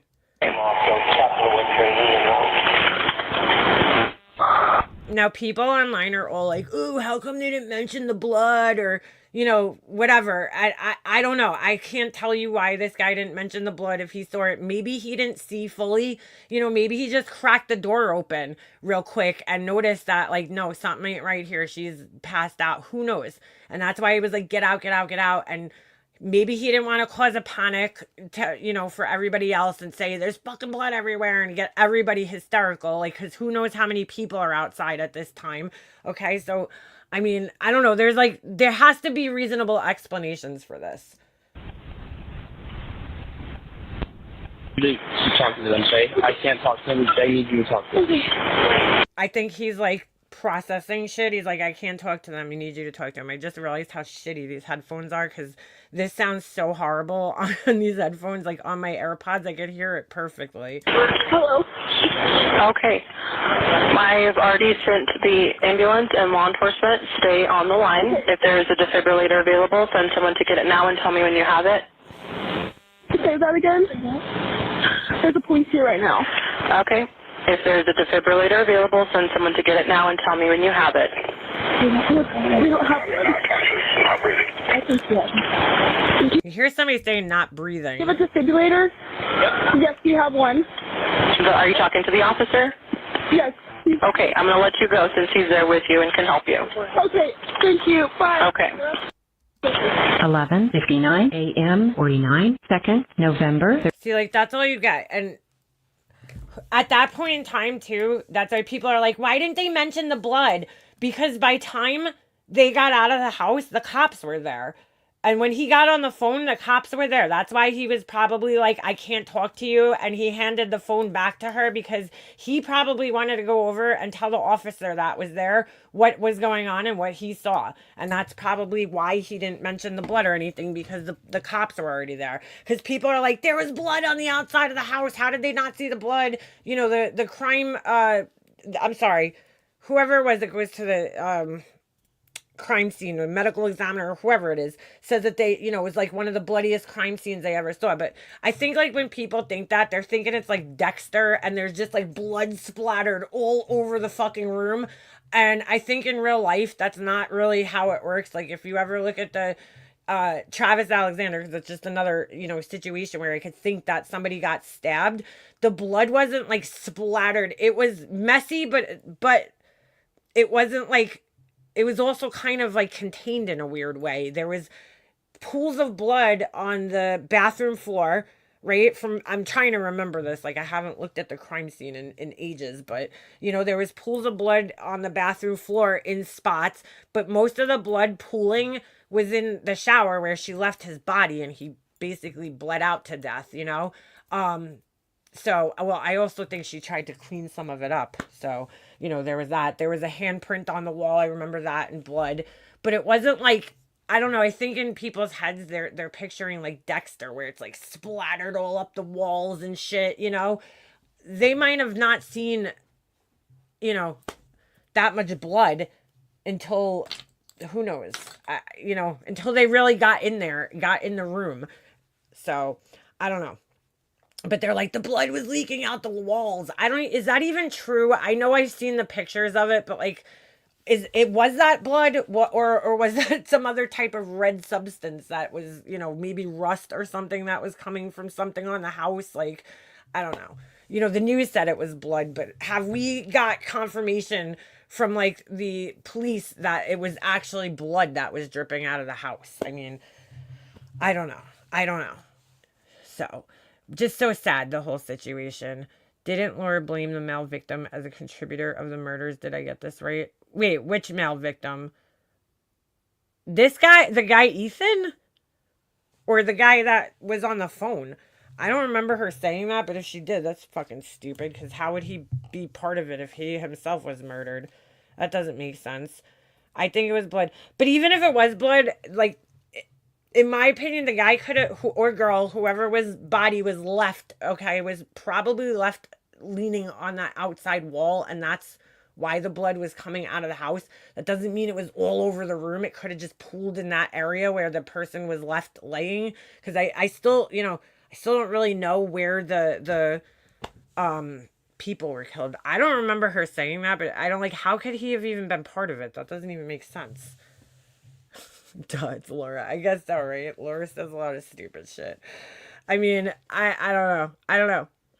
But the whole situation's so sad, and I just feel bad for these girls because there's so many fucking people online just like blaming them and acting like they were, you know, either just complete fucking uncaring pieces of shit, or idiots, you know, or like they were somehow involved in this. And it's just like, why would you, okay, first of all, what's the motivation for them wanting their roommates dead? Not just dead, but like slaughtered, okay?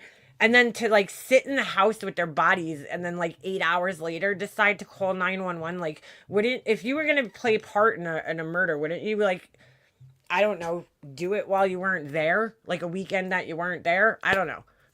Like, or something, or just not be in the house, you know, like, I don't know, just doesn't make any sense. Like, you know what I'm saying? Like, wouldn't you plan the murder when like a weekend where you were supposed to be somewhere else? It just doesn't make any sense to me. But hey, what the fuck do I know? I never planned a murder. I don't think the kids looked at the bricks outside to look for blood. That's the other thing too. Like, they weren't looking out, but like, okay, they might have opened the door and maybe the door was partially blocked. Maybe somebody's body, one of the bodies could have been right in front of, you know, behind the door, and he could have opened it just enough to see that, okay, somebody's laying on the floor in a place where a person wouldn't be laying, right?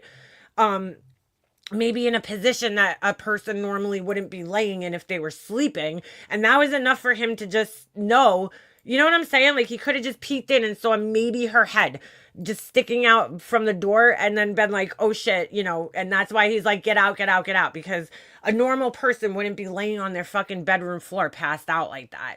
And maybe he didn't even get a full view of the room. He could have just saw a little piece of her body, you know, in a little, maybe opened the door up a 4 inches and just peeked his head in and didn't see the whole entire room. You know, like, people are, I don't know, I guess they're envisioning like that he like fucking the whole door is open. Maybe something was blocking the door. I mean, there's a reasonable explanation for all of this, you know, because and then people are like, how did they see the blood? Because it's like, dude, you're looking at the whole situation in hindsight now, but you got to put yourself in the situation while it's happening and then think of the possibilities of like why they might not have seen blood or why they might not have known that the roommate was, you know, killed, or why they didn't call 911 that night when they saw a guy in the house. I mean, to me, there's a reasonable explanation for everything that doesn't involve some fucking crazy conspiracy. But, you know, that's just me. They just woke up and hadn't been outside yet. I think they were freaked out because they saw a guy in the house that they didn't recognize, you know, rightfully so. But like, I don't think it was to the point where they were freaked out thinking that, you know, this guy's going to come in and kill everybody. But like, okay, that was a little weird. I saw a guy in the house with a ski mask. They also live in a cold climate. It's November. It's probably cold there. You know, not unreasonable for people to be walking around with those types of things on their body, you know? I mean, so it could have freaked you out, but not enough to think that it's a guy in the house, you know, killing people. I mean, most of us would probably go to like, is that person robbing us? Like, you know, maybe that was her thought that night, that they robbed people. And then the next morning they realized like, okay, we didn't hear anything else last night. Maybe everybody just fell asleep and that was it. We don't know when their last point of contact was with everybody else in the house, except for the one thing that we could see here, right? Which was, hold on a second, I'm going back to the timeline here. At 2:53 a.m. That is Madison Mogan calling Bethany at 2:53 a.m., right? From 2:53 to 4:19, there's no communication between everybody. So I'm pretty sure in between that time, you know, maybe around, well, we'd have to know when Koberger's car was last seen on that camera, right? I'm going to say between 4 o'clock and 4:19 is when this started. Because at 3:51, Dylan is creating a new contact in her phone. So I'm going to say somewhere between 4 o'clock and 4:20 is when, you know, this is all starting and they saw somebody or they heard something. But they probably, you know, thought maybe they're not answering their phones. Maybe they're busy. Maybe their phones are not near them. Like, you know what I'm saying? Who knows? But the fact that they didn't call 911 that night, like, I don't know, you know, who wants to be, I don't know if people remember this, but like, it's not cool to be a cop caller, especially when you're in college, you know, like you're the bad guy if you're the cop caller. So it's frowned upon, unfortunately, when you're young. You know, people are like, oh, you're going to call the cops? Like, you know, you don't do that. So I'm sure, just in case there was a possibility that they were wrong about what was going on, they didn't want to call the cops. And then now you're the cop caller forever. You're going to be branded the cop caller, you know, in the house. So, you know, maybe looking back in hindsight, they could have inquired, but thank God that girl ran down to the other girl's room, the girl Dylan. Thank God she ran down, because I think that saved her fucking life. Or maybe, you know, I don't know if the murders were over by that point in time when she ran down, or why. Well, I guess they were, right? Because she saw the guy already. So, and I'm pretty sure, was he not on his way out of the house by that point? I don't know. I'm not blaming the roommate. Hold on, yeah, but the roommate not calling for help even when she saw the guy. That's weird too. I don't think it's that weird though, because I think that, you know, they live in a house where there's people in and out all the time. Could have been a friend playing a prank. You know what I'm saying? Could have been somebody's boyfriend. I mean, if you look back at the text messages that we were just looking at, she says to the other person, the girl Bethany says to her, like, Xana's wearing black, so maybe that's who you saw. You know what I'm saying? So she might not have even been 100% sure that at that point in time that she saw a guy.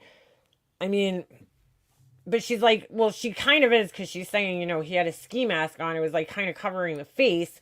So if somebody's forehead and their face is covered, you don't know who you're looking at. So it could have been the guy Ethan, for all she knew, you know, playing a prank on one of the other girls. And she just got freaked out, but like didn't go up there to inquire and be a busybody. So, you know, she just texted the other girl, like, I'm a little freaked out. I just saw this guy in the house, but I'm not 100% sure who he is, you know? And I don't think it's that weird, because I think in this type of house where you have parties all the time and there's people in and out of the house, and you know what I'm saying? Like, it might have been weird, but not weird enough or alarming enough for her to call the cops at that point in time, because somebody had just gotten a delivery from Uber Eats, you know what I'm saying, or whatever, DoorDash. So, like, clearly there's still activity in the house going on. So, you know, who's going to think that somebody's going to break in while, like, people are awake, you know what I'm saying, and do this? To me, it's the last thing that I think you would think. We're thinking in terms of, like, if in my house, right, where I know that it's always just me, my husband, and my son in the house. We don't have strangers in the house ever, you know? So, like, people aren't in and out of my house, you know? So if I woke up or I heard something, or I saw a guy in the middle of the night, that would definitely be cause for concern. I'd definitely be fucking picking up the phone and calling 911 at that point. But you know, you're talking a house where it was kind of like an open party house where there's people in and out all hours of the night. Like, I'm sure the girls, you got these two beautiful blonde hair girls, right, living there that are single. I'm sure there's guys in and out of the house all hours of the night, because I know what the fuck I was doing in college. Like, and I'm sure they were no different. You know, you're having different guys come in and hang out, and you're going to their place or whatever. So, I mean, I don't think it's like that unusual for like people to be in a house, especially at 4:00 in the morning when, you know, I don't know. I used to stay out. I don't know what time the bars close there. I'm going to assume probably around 2. Like, here, the bars are open until 4. So like, you're partying until 4 at least. I remember when I used to go to Pennsylvania, because my friend went to college in Pennsylvania. And when I used to go down there at like 2 a.m., I'd be like, what the fuck are we going to do for the rest of the night? Because, like, the bars here stay open, like, all night, you know, until, like, at least 4. So I'd be like, what the fuck are we doing all night? This is, like, the night's still young, and it's 2:00 in the morning. So, I mean, I don't know. Maybe people just don't remember, like, those days, but I used to be a big partier. So I was, like, I was out at the bars all the time drinking and hanging out and doing crazy shit. I mean, all the way until, like, my late 20s. So, you know. BK took advantage of all the above, partying, open house, young kids. That exactly. You know, it's like I've seen people at parties or places I've been that have like given me the creeps, but like not enough for me to like be like, oh, they're gonna kill people right now. Like, you know what I'm saying? There was obvious activity going on in the house at that time, so they probably. I think the girl Bethany when the girl Dylan went downstairs, I think the girl Bethany was probably talked her out of it, you know, and was probably like, it's a prank or whatever. You know, we don't know what kind of conversation happened between them, but clearly she calmed her down because you could see by all this phone activity that she's downstairs. I mean, not that she's downstairs, that she's no longer freaked out necessarily. Maybe she's up. Maybe the girl Bethany fell asleep, but the girl Dylan was like up still. You know what I'm saying? Like looking through her phone, trying to keep her mind distracted from what she saw. And she probably couldn't stop thinking about it, but you don't want to be that person that's like nonstop, you know what I'm saying? Worrying about it. So you're just, or talking about it. So maybe she sat up on her phone just trying to keep her mind, you know, occupied so she wasn't thinking about it. Because if you go, look at this, hold on. Right? All right, all the way until 4:30. She goes down to the room. So by 4:24, she's down in the room. They're trying to text and call. They're not getting any answers, right? From 4:37 to 7:30 in the morning, Dylan, it doesn't even mention, which is odd. She must have either fell asleep. Her last activity is at 4:32 with this KG person, whoever that is, right?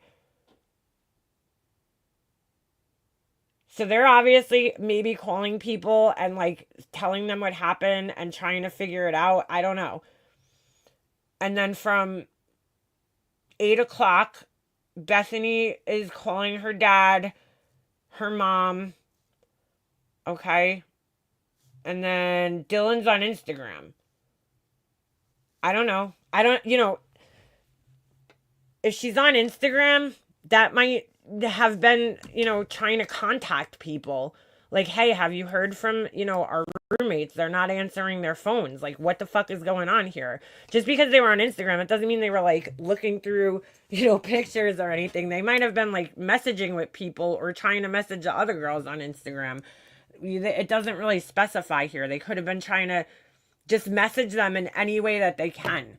Well, then she's on Indeed, which is kind of strange. But then, all right, messages on Snapchat, which is my son, like, that's all he uses to communicate with his friends. They really don't, like, text each other. They mostly talk on Snapchat, right? And then, more Instagram. What is Yik Yak? I want to look that up. Hold on. And then you got, like, to me, it seems like they're trying to maybe, like, contact other people. Like, hey, have you heard anything? Or, I don't know. I don't know if they're just sitting on their phones, like, scrolling, which is possible. It seems like they're talking to people. It says Bethany takes a photo, but it doesn't say of what at whatever time, right? Obviously, they're up and worrying and concerned at this point in time, right? From 8 o'clock in the morning to 11, I don't know what was going on. They're probably just trying to figure out what's going on. It seems the whole thing is just so sad. You really, really feel bad for these girls that they had to go through this. Okay, Yik Yak is a free, anonymous, location-based social media app that lets users post and view messages within a 5-mile radius. On Yik Yak, anonymously connect with everyone at your college. Oh, okay. Interesting. That's weird, though. Why would you... I don't understand what this is. Anonymously connect with everyone at your college? Interesting. Is there, like, more information about this? Stay safe resources. In real life, some of the topics and interaction types mentioned here are not pertinent to regular Yik Yak usage. Ride sharing, drinking and driving, substance consumption, get outside and see the real world, bullying, eating disorders. I don't know what this is for. I don't know, dude. I'm not down with all the cool shit that the kids are doing these days. Mental health resources. Maybe if I look in the App Store, it'll give you a broader description of what it is. Hold on a second. Yik Yak. Stupid name. TikTok, Yik Yak. It's like, okay. Okay, Snapchat is basically like you talk to people and their messages disappear. There's like no, which is why I don't like it personally. Just because, well, for kids, I would say, because you don't know who they're fucking talking to, but that's who they all seem to use that to communicate with each other.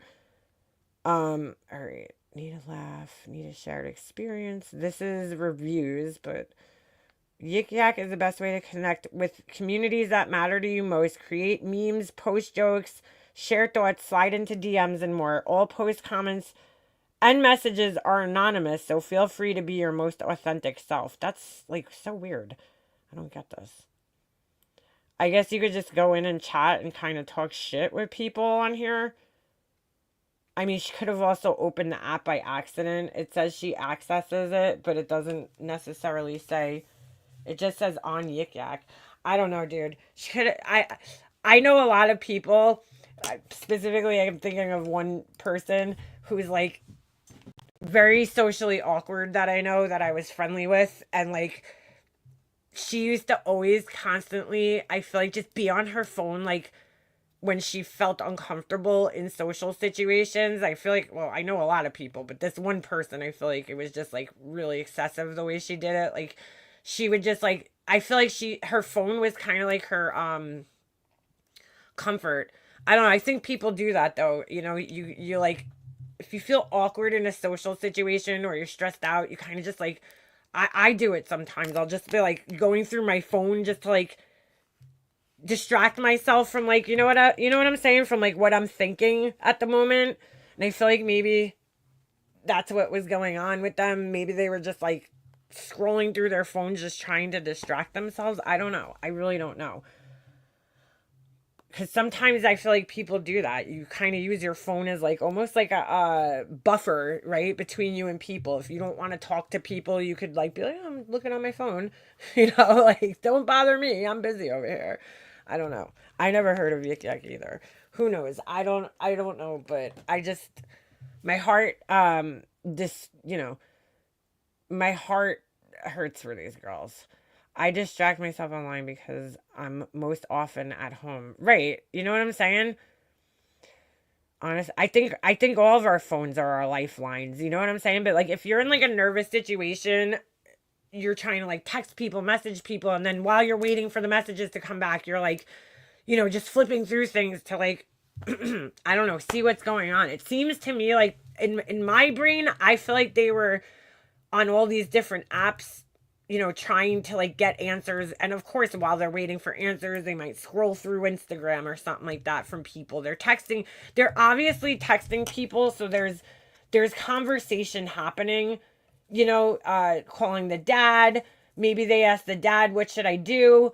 They're not answering. I don't want to call the cops because I don't think it's that serious yet. You know what I'm saying? Like, we're not there and we don't know the conversations that are going on here, but to me it seems like they were kind of in a panic, just trying to like figure out what was going on and what to do about it, until finally they got somebody to come over. That's what I was wondering. Who's EA? DM calls EA.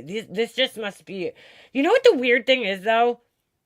Out of all these messages, how did the guy Hunter get involved? Because there's no initials that I would think are his. So did he come from next door or somewhere else?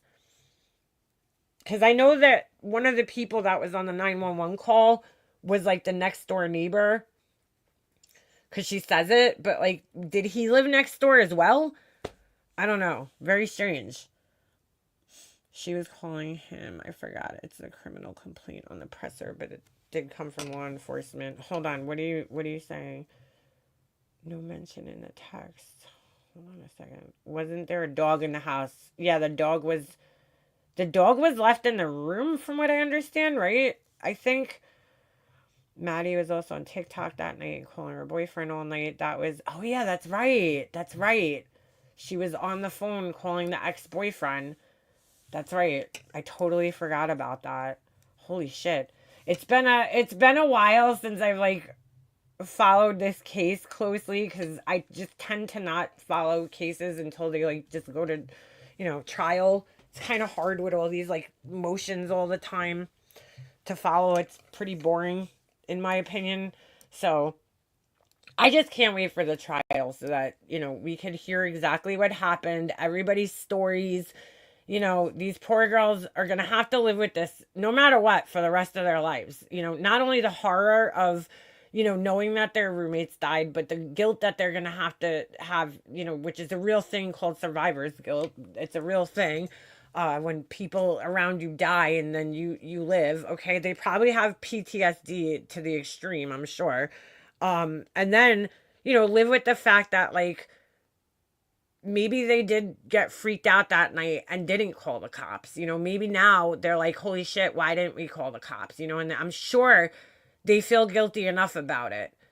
And then, you got all these people judging you and the whole world is judging you. And it's just like, put yourself in those people's shoes. You don't know what happened. We don't know the full story yet. That's why I kind of hate, social media and how like the speculation just gets so fucking out of control.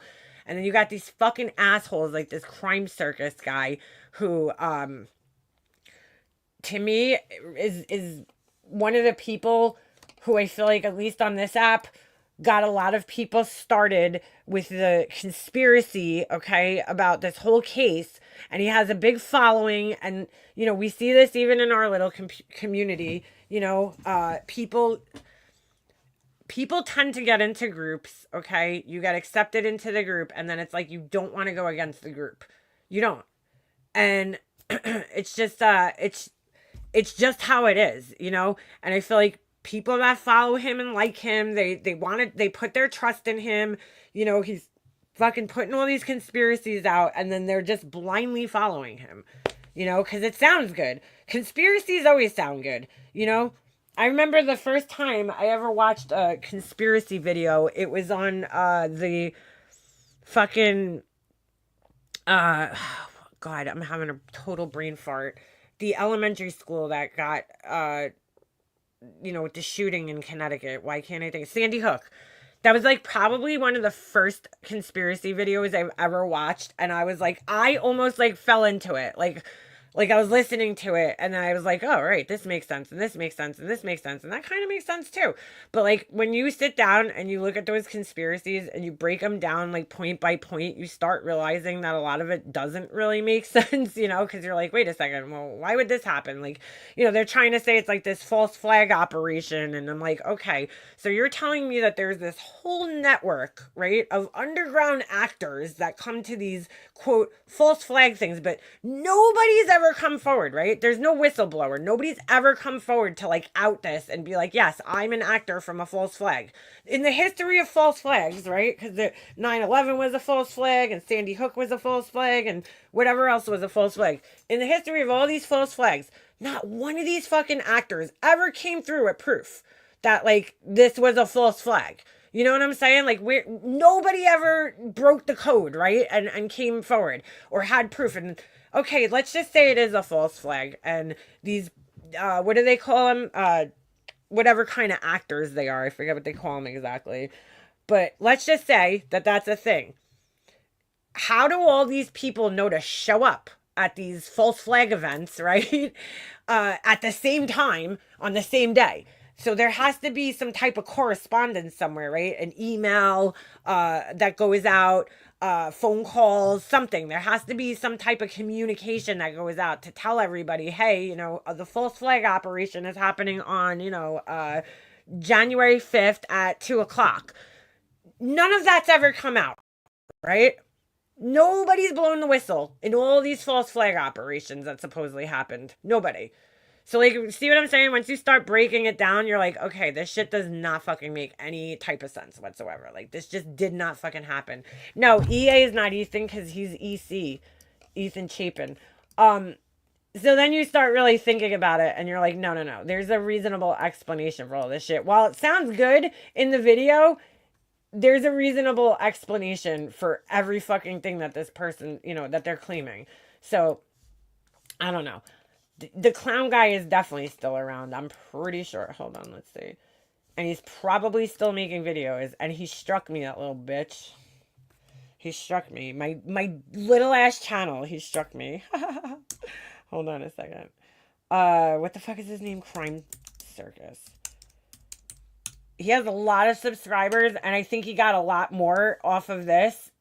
He has 300,095 subscribers, okay? And he got a lot more off of this, and he has 2 channels. Hold on a second.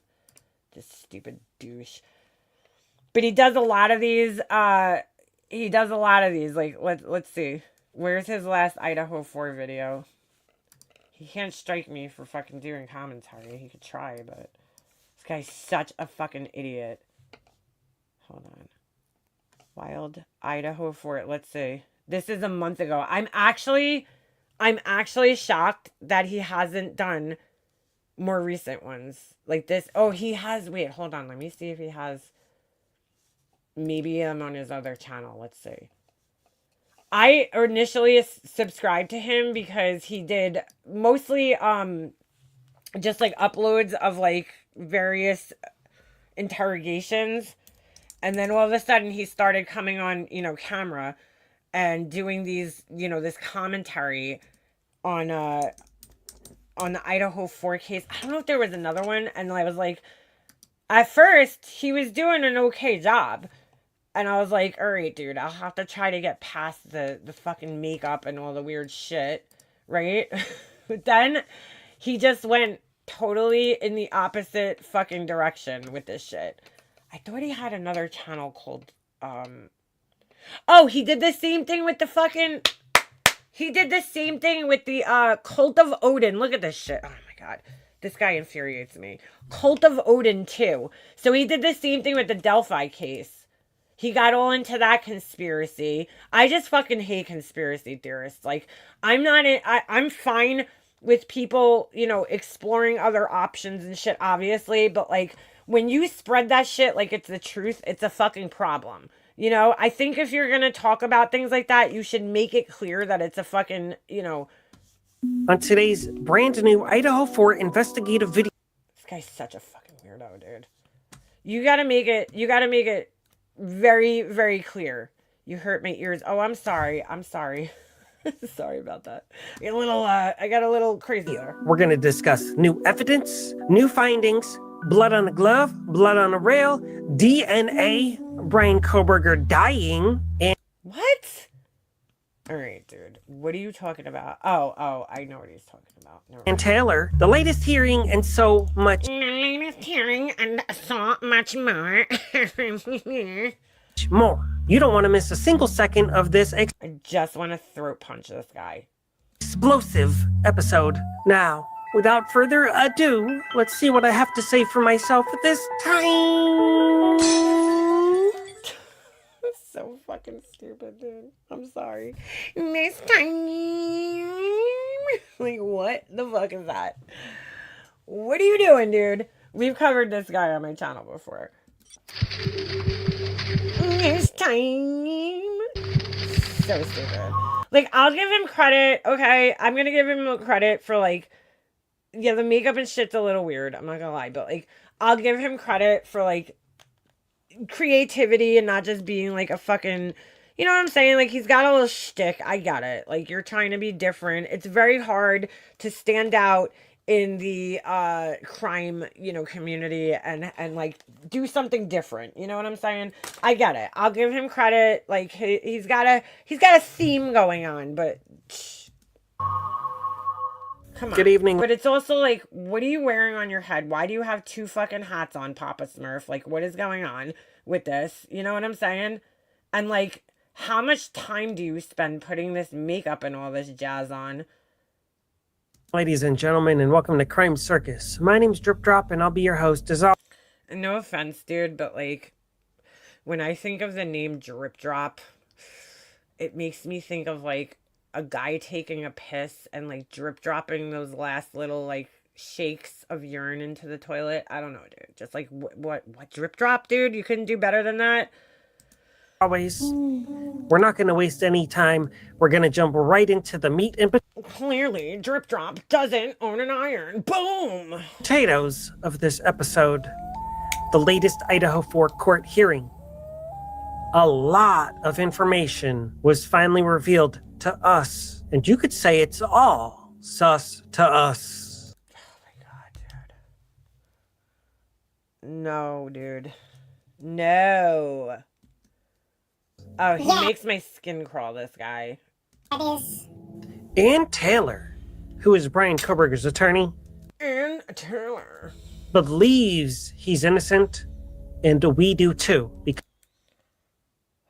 Dude, every fucking defense attorney thinks that their client is innocent, dude. And if they don't, they pretend like they do. Okay? Because that's their fucking job. That is what they're getting paid for. God only knows if she actually believes it. She's getting paid a lot of money to think that this guy's innocent.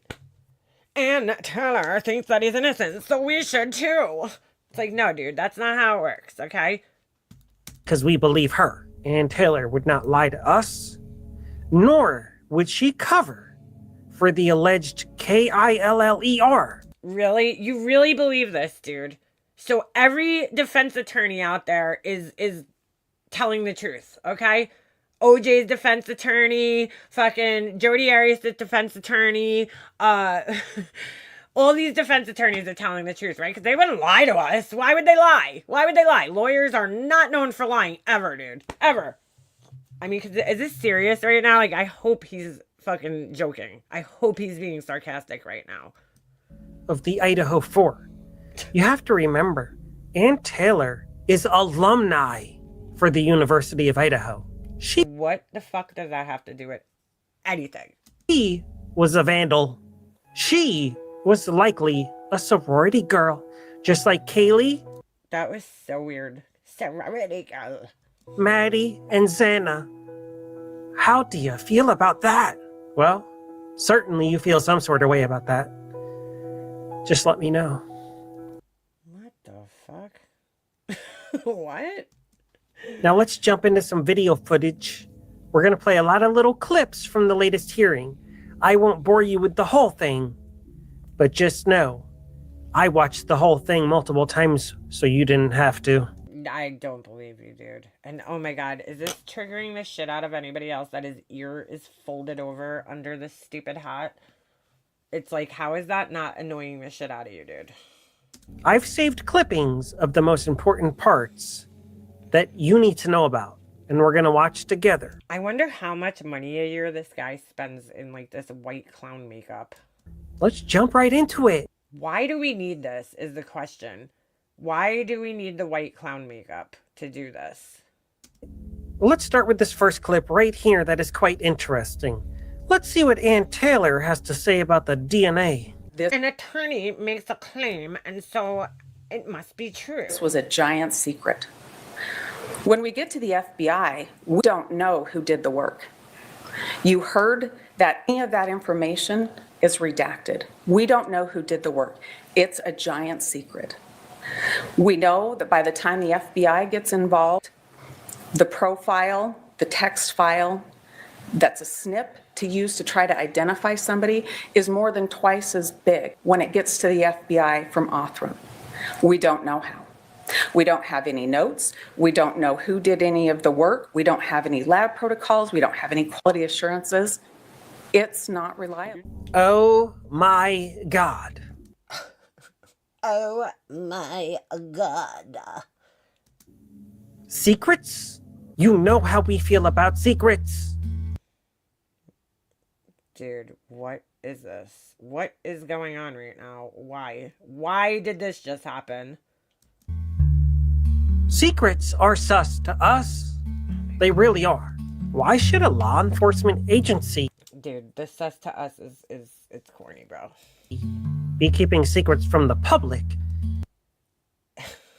Keeping secrets from the public. if they're It's a trial, dude. Like they don't have to release everything to the public yet.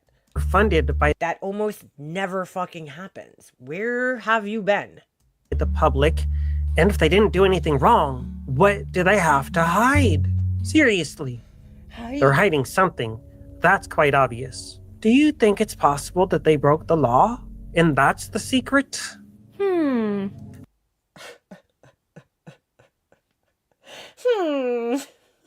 So stupid. I don't know where he is. He's in his own world, dude. I don't even know what to say. How about the DNA sample size becoming twice as big as it was originally?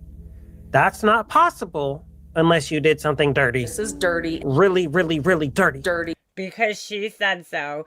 Now, attorneys come out with all sorts of crazy claims in their motions because that's what they have to do, okay? That doesn't necessarily mean it's true, and I don't even know what you mean by the size got bigger. I'm confused here. Yeah, And he's definitely in his mom's basement. I'm not talking about the type of dirty that Dylan Mortensen was doing in her bedroom that evening. What the actual fuck was that? What just happened right there? Why did we do this? Oh my god. This is dirty. Really, really, really dirty. Dirty. And I'm not talking about the type of dirty that Dylan Mortensen was doing in her bedroom that evening. What the fuck, dude? First of all, that's just disgusting in so many ways. What is wrong with this guy, dude? Allegedly.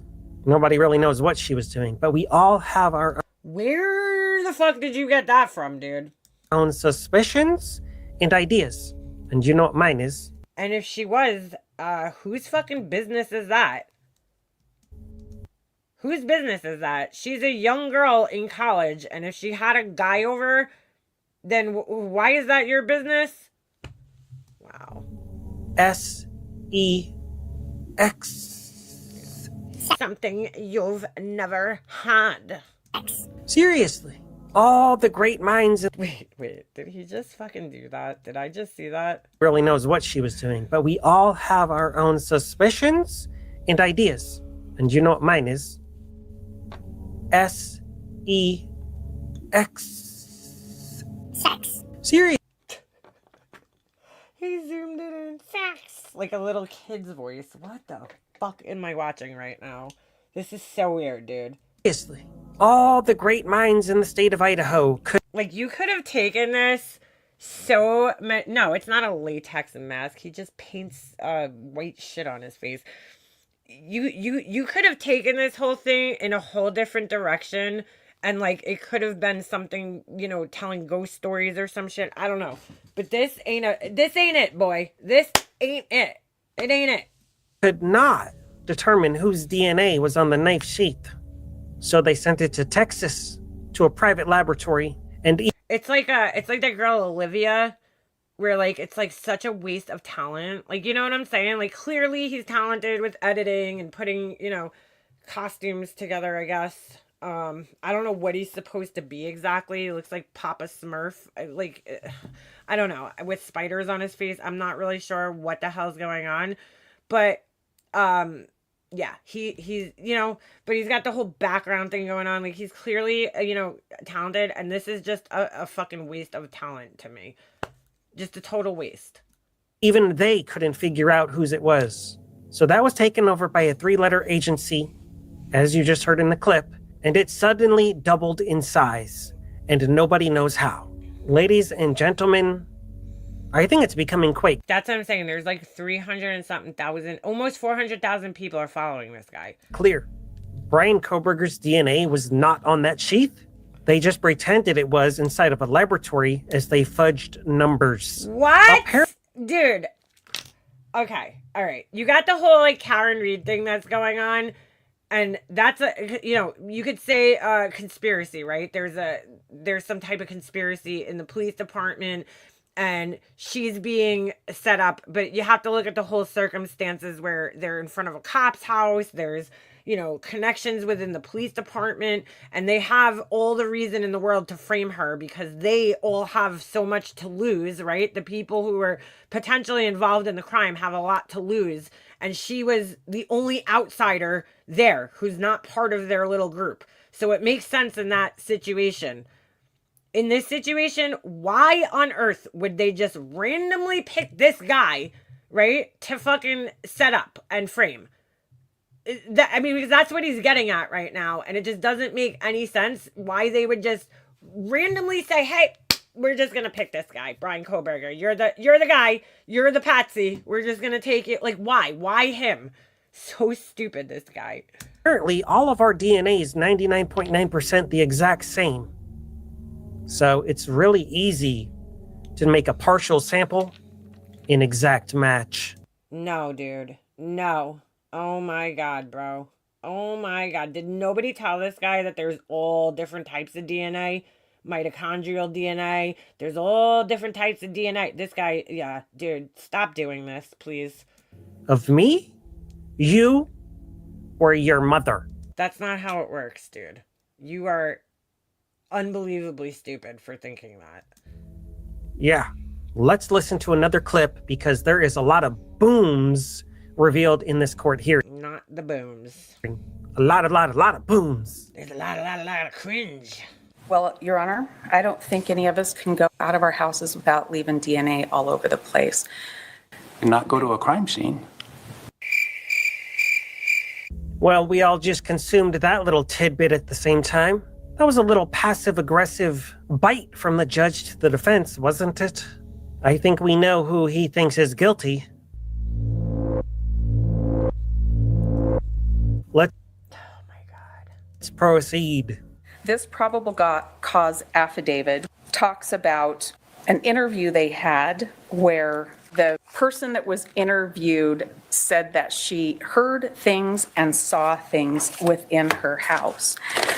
But what is written in the probable cause affidavit is seriously lacking in detail. It's wrong and it's false in many places. How do you feel about that? The PCA's false, incorrect, and has wrong information. Because she says so. So it's true? Oh, this guy. I can't. Within. That's the probable cause affidavit for Brian Koberger's arrest. According to the law, that means this entire thing is a sham. And he needs to be released immediately. What they said the witness said No, he does not. is not what the witness said. And they're talking about Dylan Mortensen. This is serious. This is serious. He needs to be released because an attorney is fighting something in court. Like they always do. I don't think this guy has ever watched a court case before. Super serious. You see, Please don't zoom in like that anymore. apparently Dylan has memory problems. Oh my god. And so do I. Don't we all? Well, some of you out there watching this might I be have to super savants and fucking speed this idiot up. I'm sorry. have a photographic memory, but all of us can't be that lucky. Some of us are just forgetful, and some of us never forgive or Or maybe she was fucking drinking that night and she's traumatized. And guess what happens? Well, clearly you don't know anything about trauma or court cases or DNA. But yeah, when people are traumatized, their memories could definitely be affected. But you clearly don't know that. forget. Ladies and gentlemen, Ann Taylor gives me chills. What the fuck, dude? What the fuck is going on right now? There's hearts. This is so weird, dude. Because you can tell she's an honest, hardworking woman, and she actually cares about her client, Brian Koberger. I want to punch this fucker for sharing fake information. I worked with DNA for years, and what he's saying is a complete fabrication. Yeah, he's a total fucking moron. The innocent human being, the former PhD law student. This is a terrifying case to research and tell the truth about. Just like the Richard Allen case in Delphi, Indiana. Oh my god, dude. So he gloms on to any of these cases that have like these conspiracies attached to them. And yeah, he just runs with it for views. Not everybody has the integrity to tell you the truth, even when they know the truth. Oh shit! What? Helped frame Richard Allen for money, dude. What? Dude, what the fuck is this guy talking about? How did Gray Hughes frame Richard Allen? Like, Gray Hughes went down to the fucking Delphi case and started planting the guy's fucking DNA in his evidence. What in the actual fuck am I watching right now? Is this real life? Is this real life right now? helped frame Richard Allen for money. What a dumb fuck.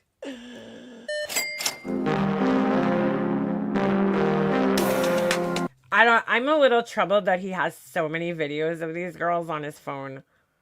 And his obsession with this case.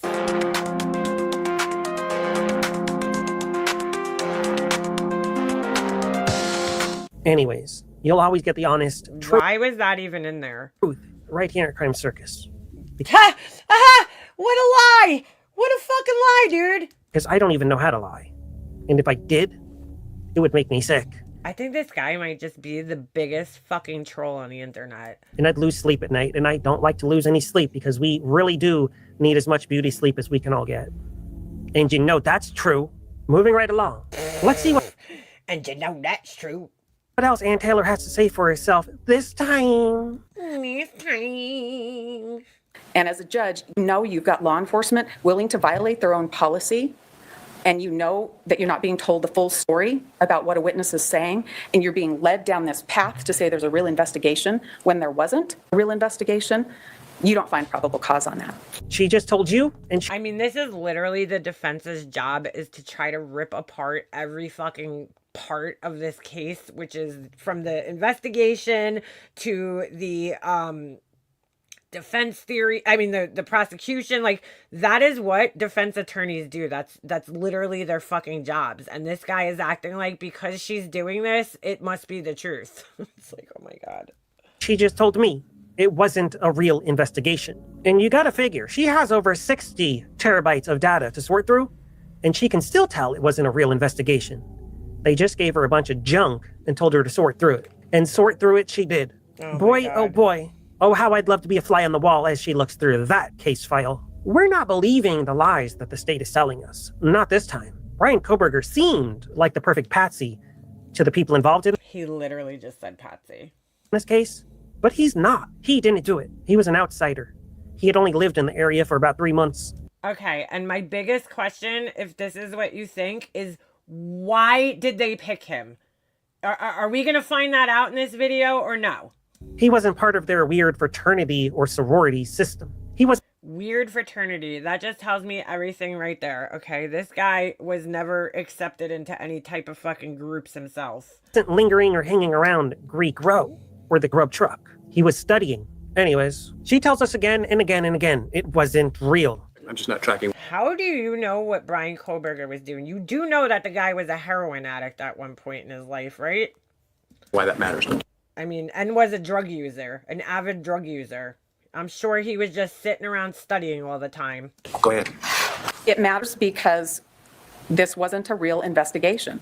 These are things that are put in there to make it look like an investigation happened, to say, don't look here at this big glaring thing that's missing, this whole piece about why we identified him. Don't look here. We don't want you to look here. Well, if it wasn't real, that means it was fake. And what's up with this guy in the back corner here? Why is he so nervous? Why is he brushing himself off? What in the world? Fucking scratched his head, dude. Why are we focused on some guy sitting in the fucking gallery? World is he doing? And why is he even there? That's about a 5-hour drive from where he lives. This is getting scary. What? How does he know who this guy is? What the fuck is going on? Really scary. For this court to be supposedly open to the public, I don't really see much of the public there. Looks pretty empty. And I know a lot of you viewers would love to be sitting in that courtroom. And I want you to keep in mind, this hearing was over 8 hours long, and only about 2 hours was broadcast on YouTube. Really makes you wonder what other details were hidden within those 6 hours, because what we're hearing in the 2 hours is mind-blowing, shocking, and really alarming. Beautiful Ann Taylor tells us all about the false narrative. And they chose to make a map that showed a direction that that phone wasn't traveling in. This is the scary part right here. There's 1,852 comments under this, and I know this guy. He picks through the comments because you see how he likes all of them and shit. He fucking deletes the ones that don't agree with him. I could guarantee you that.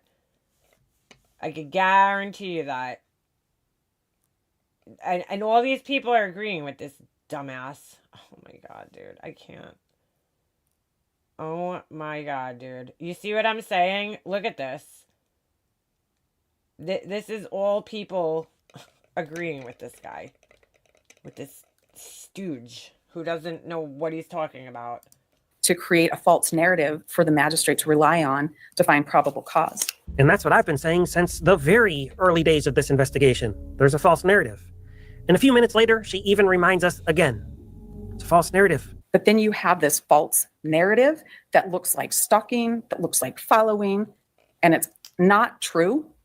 Oh my God, dude. This is literally her fucking job, dude, is to make it look like her fucking client's innocent. That is He looks like he lost some weight, though, doesn't he?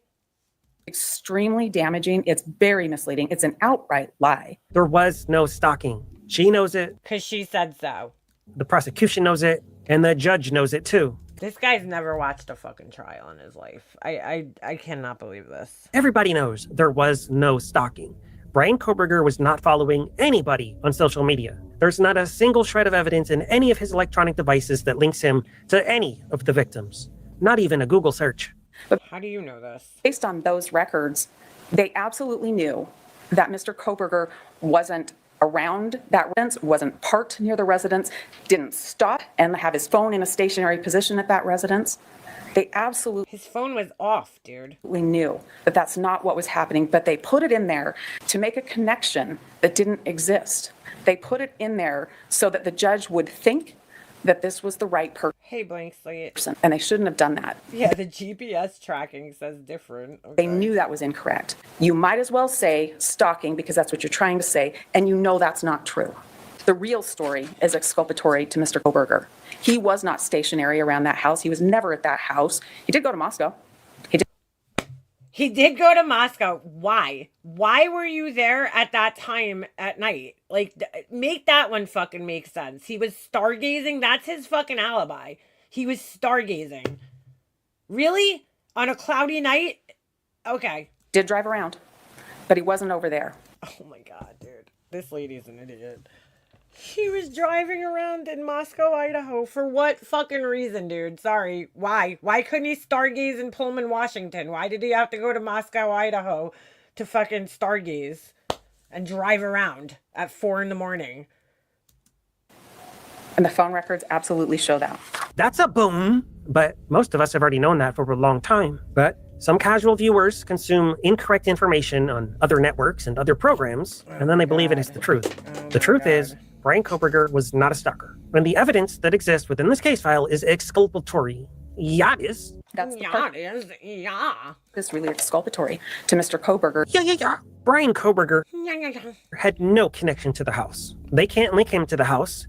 Not even his cell phone to the house. Brian Maybe he had another cell phone that he stalked people from and then got rid of it the night of the murders. You ever think of that? Koberger's phone never even pinged in the house, near the house, on King Road, Queen Street, Taylor Ave, Linda Lane. It simply pinged somewhere in Moscow off Moscow's tower. So what? They have him on security camera, dude. What are we missing here? That's not proof of anything. My cell phone has probably pinged in Moscow. What about it? Why would your phone ping in Moscow? The fact that Mr. Koberger gets arrested, his apartment gets searched, his car gets searched, his car gets searched again. He's throwing garbage out in his neighbor's garbage and wearing And his car gloves gets searched at his parents' house. Again, and there's absolutely no connection between him and anybody from 1122 King. And what I mean by that is that there's no blood in his car. He wasn't connected to that house, to the people in the house. Now, this next bit of information that we're going to consume together is really important. More important than touch DNA on a knife sheath. Keep in mind, they never found the knife, only a knife sheath. That's like finding a pillowcase without the pillow and assuming there must be a pillow. No, it's actually not anything like that. Well. What kind of analogy was that? It's like finding a knife case next to a pillow without the pillow. Like what? Pillowcase without the pillow. The math ain't mathin'. Just He's about as good as Laura at this. because there's a pillowcase doesn't mean there ever was a pillow. Nor does it mean if that pillow was used, it was the same pillow that went to the pillowcase. Have you ever heard of a red herring? A false clue?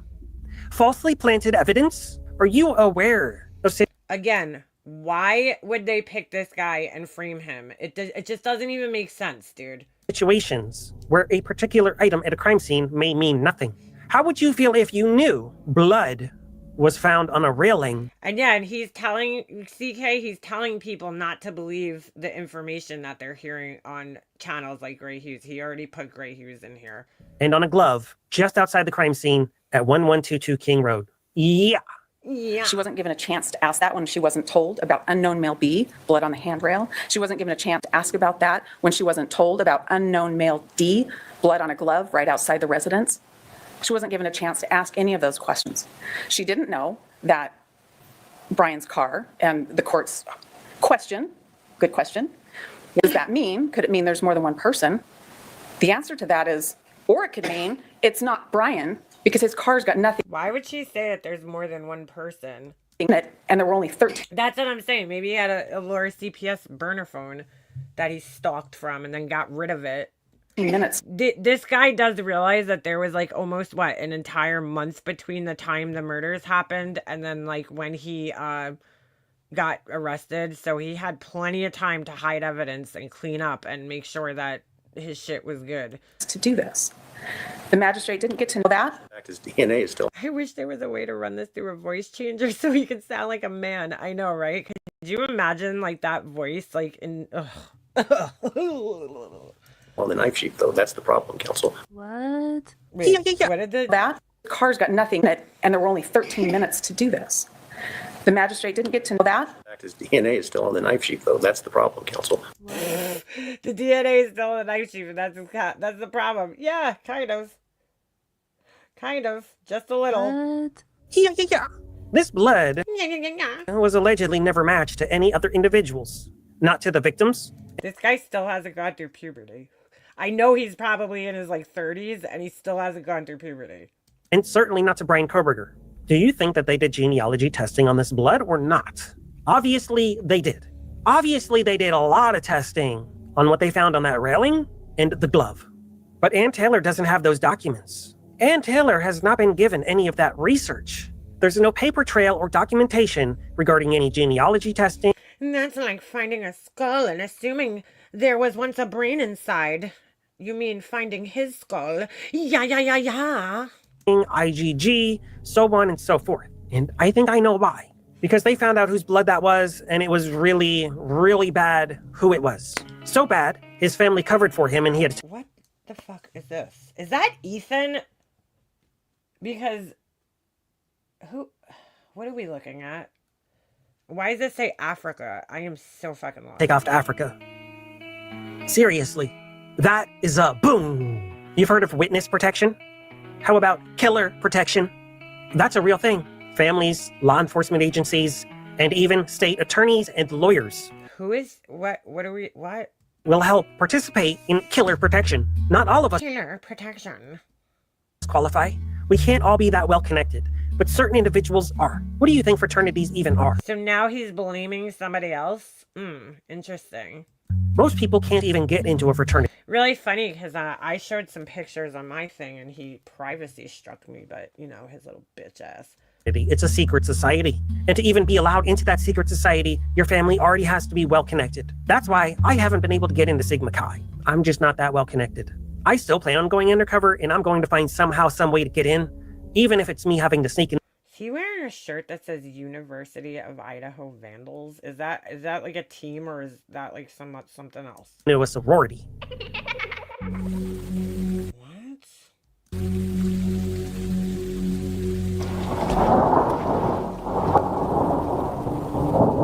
What is this?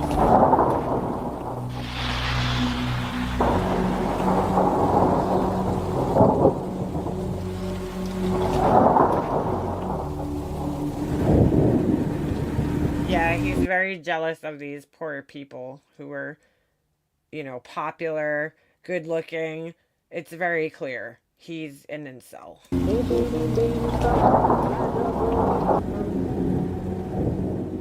Anyways, circling right back. The railing What was that? and the glove. That certainly wasn't mentioned in the PCA. So you know that has no connection to Brian Koberger. It's over 2 years later. It's about 2.5 years since the crime happened. And we're only just finding about this additional blood for the first time ever. That's alarming. That's exculpatory. And don't tell me it's old blood that's been sitting there for... That's not exculpatory, dude. Finding somebody else's... Do you know what exculpatory means? His DNA is still at the scene, okay? So just the fact that they found somebody else's blood DNA or something like that at the scene in a house where there was fucking hundreds of people in and out of, that doesn't mean it's exculpatory. God, dude. Oh, boy. For years and years and years. Why do you think they had to destroy the house? There was more exculpatory evidence within. Ann Taylor seems like a really good attorney, but she certainly dropped the ball by allowing that crime scene to be destroyed. Even the victims' families didn't want that house destroyed. And now that we're all hearing about Dylan Mortensen's actual statements to law enforcement, a lot of people are like so stuck on the fucking house being destroyed, and I get it, but like, yes, there is times where juries have gone to the crime scene, like the Karen Reed case, I believe they went. What was that other one? Oh my God, I can't remember. The guy in South Carolina that killed his wife and the son. I don't know why his name is escaping me right now. But like, it's I think it's probably happens more rarely than it happens where they actually go to the house. I'm sure there's plenty of photos and all that. Like, I just don't understand what the purpose is of the jury going to the house, except for to just see the layout mostly. Like, the crime scene and all of that, regardless of whether the house was there, is going to be all cleaned up. But I'm pretty sure you could get a pretty good visual from pictures and stuff. I don't know. I mean, I have a pretty good visual understanding of the house from 3D models that have been made and stuff like that. So I don't really know why it's that big of a deal.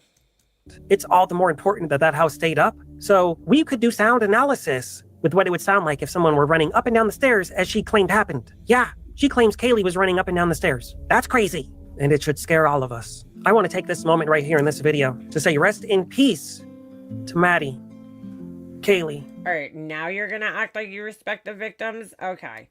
Ethan and Xana. You will all be missed forever and ever and ever. You're missed by your families, by your friends, and even by strangers on the internet all across the world. You're missed. This is creepy, dude. We miss you. We miss you. What the fuck? Is this like a joke? Like, this is so distasteful. And we'll never stop investigating And then he puts like the devil voice, we miss you. What the fuck, dude? and looking for the truth. We know they have the wrong guy locked up in a cage. We know he didn't do it. We know the perpetrator has gotten away with this, but the best we can do for now is try to make sure the wrong guy doesn't go down for this. We know they want to send him in front of a firing squad. They want to blow his brains out. Oh my God. Well, let's see what else Ann Taylor has to say for herself. He wasn't connected to that house, to the people in the house.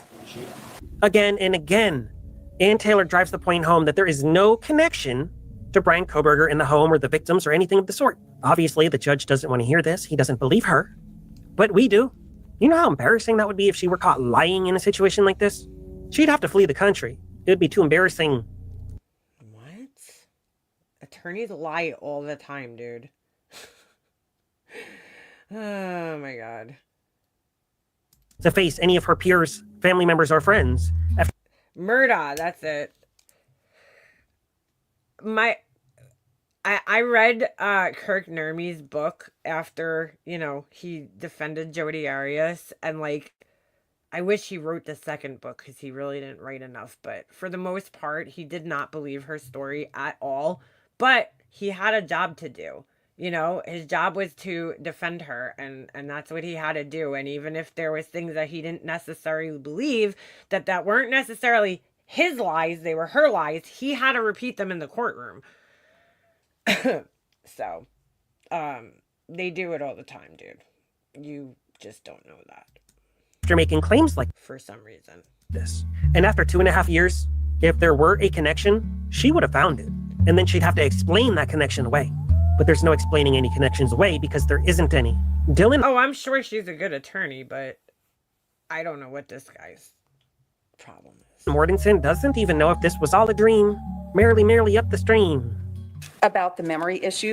What? In the second interview the same day, there are 2 references to not remembering. A couple of days later, there's a 3rd interview, and there's references to not remembering, being drunk, a statement, I don't know any of it, like half the stuff. I don't know if it's a dream or if it's real. That's at page 399. Okay. At page 406, I don't know if this was real or in my mind was just like playing with me. But from what I think I heard, someone was crying in the bathroom. If she doesn't know if this was reality or a dream, then how are we supposed to? She's allegedly the only eyewitness to this crime. And now we know she never saw anybody with bushy eyebrows. She never saw anybody that was allegedly 6 foot tall. She heard her own roommate running up and down the stairs.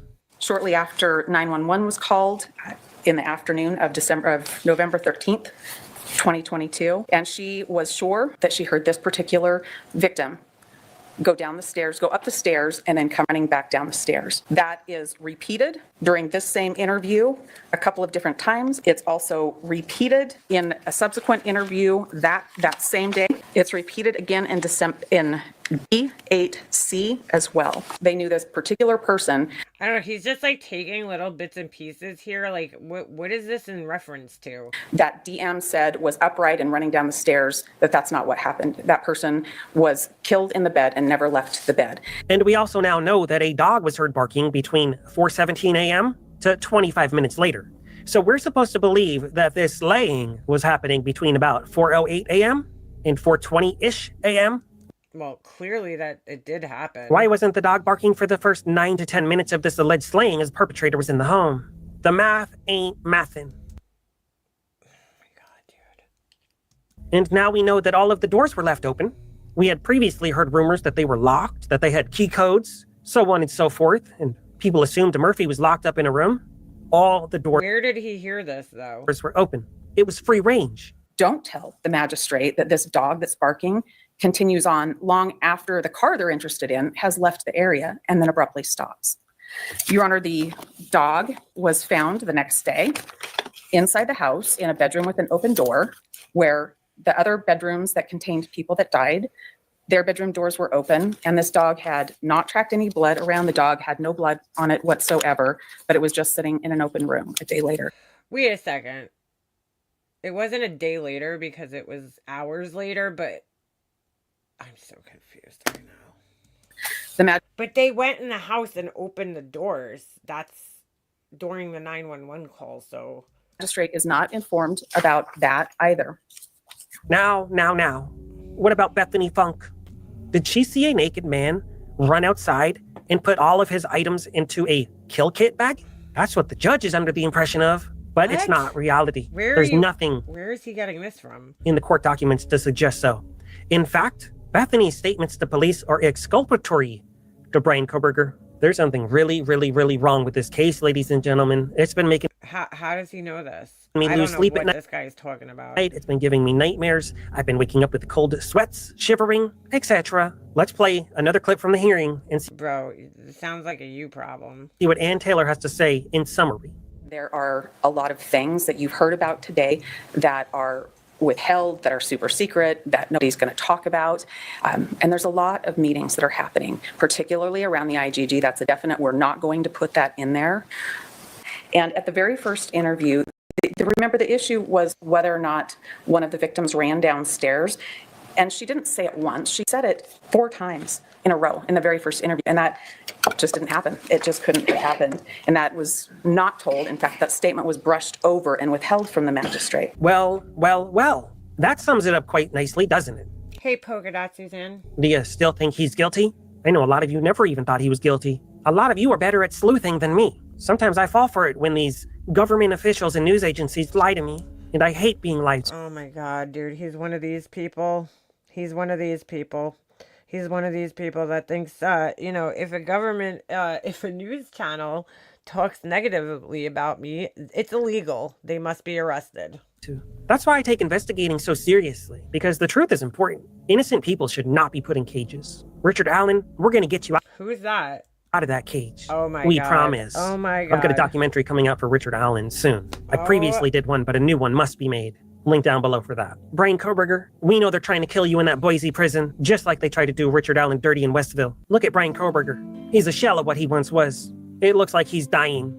I can't believe this fucking looks like Ellie. crazy fuck is feeling empathy for this guy right now. An E.T. from the E.T. movie, the scene where they're dying together. It doesn't look like he's eating well. It doesn't look like his nutrition's good. They probably respected him in Moscow. They must have been taking really good care of him in Moscow because they knew he didn't do it, and they knew he was the fall guy. So they were treating him as good as they could in that jail cell. In Boise, welcome to the big city. Apparently they don't care about him there. They don't care about the Idaho 4. This guy's beyond nuts. Yes, he thinks Richard Allen's innocent too. The guy who, you know, confessed and all his shit They was don't care down there. Yeah, that guy. About who Brian Koberger is. It's just another case in the big city. Brian Koberger's rotting away. He's not looking well. He's clearly very ill. He looks like somebody with stage 4 cancer. Maybe it's his guilt of killing 4 people that's eating away at him. It's my heart to see this. If he's guilty, he can rot forever and ever, but it doesn't look like he's guilty. It looks like he's actually really innocent. A patsy, a fall guy, somebody that's actually factually truly innocent. So let me just get this straight. This guy is watching pre-trial motions that the defense is making, which happens in every fucking case because every defense, you could go watch a Karen Reed right now. They're trying to fucking say all this shit about all the evidence, right? The ARCA guys, all these things that were big things in the first trial. They're trying to get them all basically, you know, got the kibosh put on him. Same arguments come through. There's exculpatory evidence that wasn't handed to us. Happens in every fucking trial. I don't know why this guy doesn't know this. He doesn't watch, I guess, trials. I have no idea. No, he's a real person. He's a real person. He fucking struck my channel because I showed pictures that supposedly he denied were him, but then he struck my channel for him. So, okay. This was like a year or 2 years ago. But anyway, this guy's such a douche, dude. He's such a fucking clown. Brian Koberger will do everything it takes to bring awareness. But yeah, he just, I guess, doesn't watch. Yeah, no, he struck me. He fucking struck me. And it was a good live that day. I was so mad because I don't take my fucking lives down. And I had a good live that day. I don't remember. There was something else that happened during that live. And I was so fucking mad because, like, I don't get struck, dude. But I showed some other video on here where the guy was saying it was him. He didn't, like, really... I don't even know how he got the video taken down, to be quite honest with you, because it wasn't really doxing. Like, I don't remember it having his name in it, but it was showing a picture of a guy that looked like him without the makeup and stuff, and he denied that it was him. He had a video or a post or something that he denied saying it was him, but then he struck my video. So obviously it was him, because if it wasn't him, why would you strike my video? Like, when you do privacy strikes, you have to show proof that it's you. So, like, it's him. So clearly it was him. But yeah, he's a douche. But yeah, he struck my video. I'm like, really, dude? My like channel that like, I think my video had, if even 1,000 views on it, and he fucking came and struck it. I didn't even have like his name in the title. I don't think, oh no, I might have had it. I might have put Crime Jerkus or something. I don't think I had his actual like, you know, channel name in my title though. So like, it wasn't like something that people could have fucking found, you know? As to what's really going on here. But like, why would you strike me if it wasn't you? Doesn't make any sense. If you care about these investigations I do, you can consider becoming a Patreon member. You can slide into the Cash App. You can become a member here on Oh my God, the e-begging.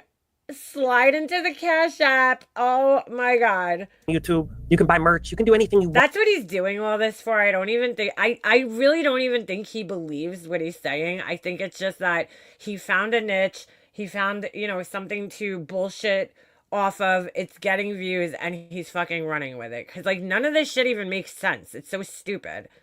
I'm going to be doing these investigations regardless, but your support really does mean a lot to me, and it goes a long way. If you really, really want me to go magnet fishing, let it be known. Hey, what are you doing over here? Really? This is your idol right here? This is your fucking idol? This is who you look up to? Nothing. Because I really will go to Moscow and throw a magnet into some water and see what I find. Because as far as we know, the murder weapon has never been found. And wouldn't that be magical if we found it, you and me, together, on the expedition of a lifetime? And sometimes I even feel like my life is a Lifetime movie. Things are weird, creepy, bizarre, and somehow the neighbor's always involved. Anyways. Wow, dude. There's a lot more to this case. There's a lot more to discuss. This dude needs to definitely be investigated These were just some for cliff notes off the top of my mind that I felt like discussing with you. I'll probably be doing a Q&A here soon regarding the Idaho 4 because I know a lot of you have a lot of unanswered questions. Yeah. And I may have... Yeah, you never did that though. Yeah. Yeah. Yeah, dude, this guy's fucking weird, man. Fucking weird. Funny how he put his Idaho stuff on members only. Isn't that interesting? Early BK. I had to stop watching his videos because they would just get me like so annoyed because I'm like, first of all, he's so corny with his like booms and his yeah and his like stupid, you know, whatever the fuck you want to call it. I don't even know. Stupid shit that he does. His little like catchy phrases that are stupid. I think he just makes these so he could like see himself in like thumbnails with pretty girls, because in real life he'd probably never see that. Pretty sure. Super sus. Look, why does he have so many things with sorority girls? What the fuck, dude? Yeah. Yeah. I'm a fucking weirdo. Yeah. Okay. I thought he had another channel, though. Hold on a second. Let me go to his fucking about section. Where do you... Oh, here we go. Let's see. Yeah. I knew there was another channel. Crime Circus Cult. Nyam, nyam, nyam, nyam. Yes, please, little dude, leave your house and do throw a magnet, but keep the makeup on. Yeah, I'd like to see what happens if he leaves the house. So, yeah, he's going to go out. Yeah, I'm going to go out in public dressed up like Papa Smurf on crack and go magnet fishing. Could you imagine? Could you fucking imagine this guy magnet fishing? Alrighty then. Let's see. Oh, I'm going to join his membership just so I could see what his updates are. I'm going to tell you guys my life story and why I wear this stupid getup. Yeah. Yeah. Oh my god, I can't. Why does he have two channels though? I'm very confused by this. Like, it's the same content on both channels. Not exactly, but same type of content. Like Christina Randall has two channels, but like one of them is just like her kind of just chill and bullshit channel, which I don't you know what? I don't even think I've ever seen that channel. I always hear her mentioning it. And then she's got her other channel where she does her, you know, true crime stories and stuff, but like this I don't understand because it seems like he's pretty much doing the same thing on both channels. Maybe he's just like double dipping. Who knows? He's like New Year's Eve waiting for the balls to drop. I just have a feeling this guy lives a very fucking lonely life. You know what I'm saying? Yeah. Yeah. Initials RR. Ooh. Oh, his? Oh, I don't remember, dude. It's been quite a while. Or like Richard Ramirez. I don't know. I probably have it somewhere, I'm sure, in my phone. From yeah.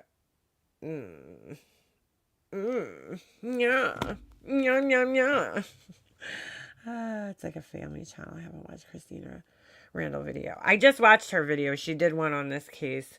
She always does a very good job of like, I don't know, just telling the story, but then also like being, I don't know. She's very good at what she does. She's very good at what she does. It's like Ted Bundy and the freaking Zodiac Killer. He left breadcorn crumbs begging to be found. He wants to be found. He's irritated. He's weird, this guy. I am sorry. That guy has always creeped me out. You know, and whatever. What a weird guy. What a fucking weird guy. Anyways. Alright. I'm gonna shut this down. It was lovely talking to you guys. I never really get to hang out with you guys at night, but tonight I did. Yeah. Sorry about all the technical difficulty in the beginning there. I probably should have started my computer maybe before I started going live, but you live and learn, right? It's like I said, Fisher Price Productions over here. I hope everybody has a really good night. I will see you guys sometime maybe during the week or maybe next week. But with that said, good night. I'm out. Yeah. All right, I'll talk to you guys later.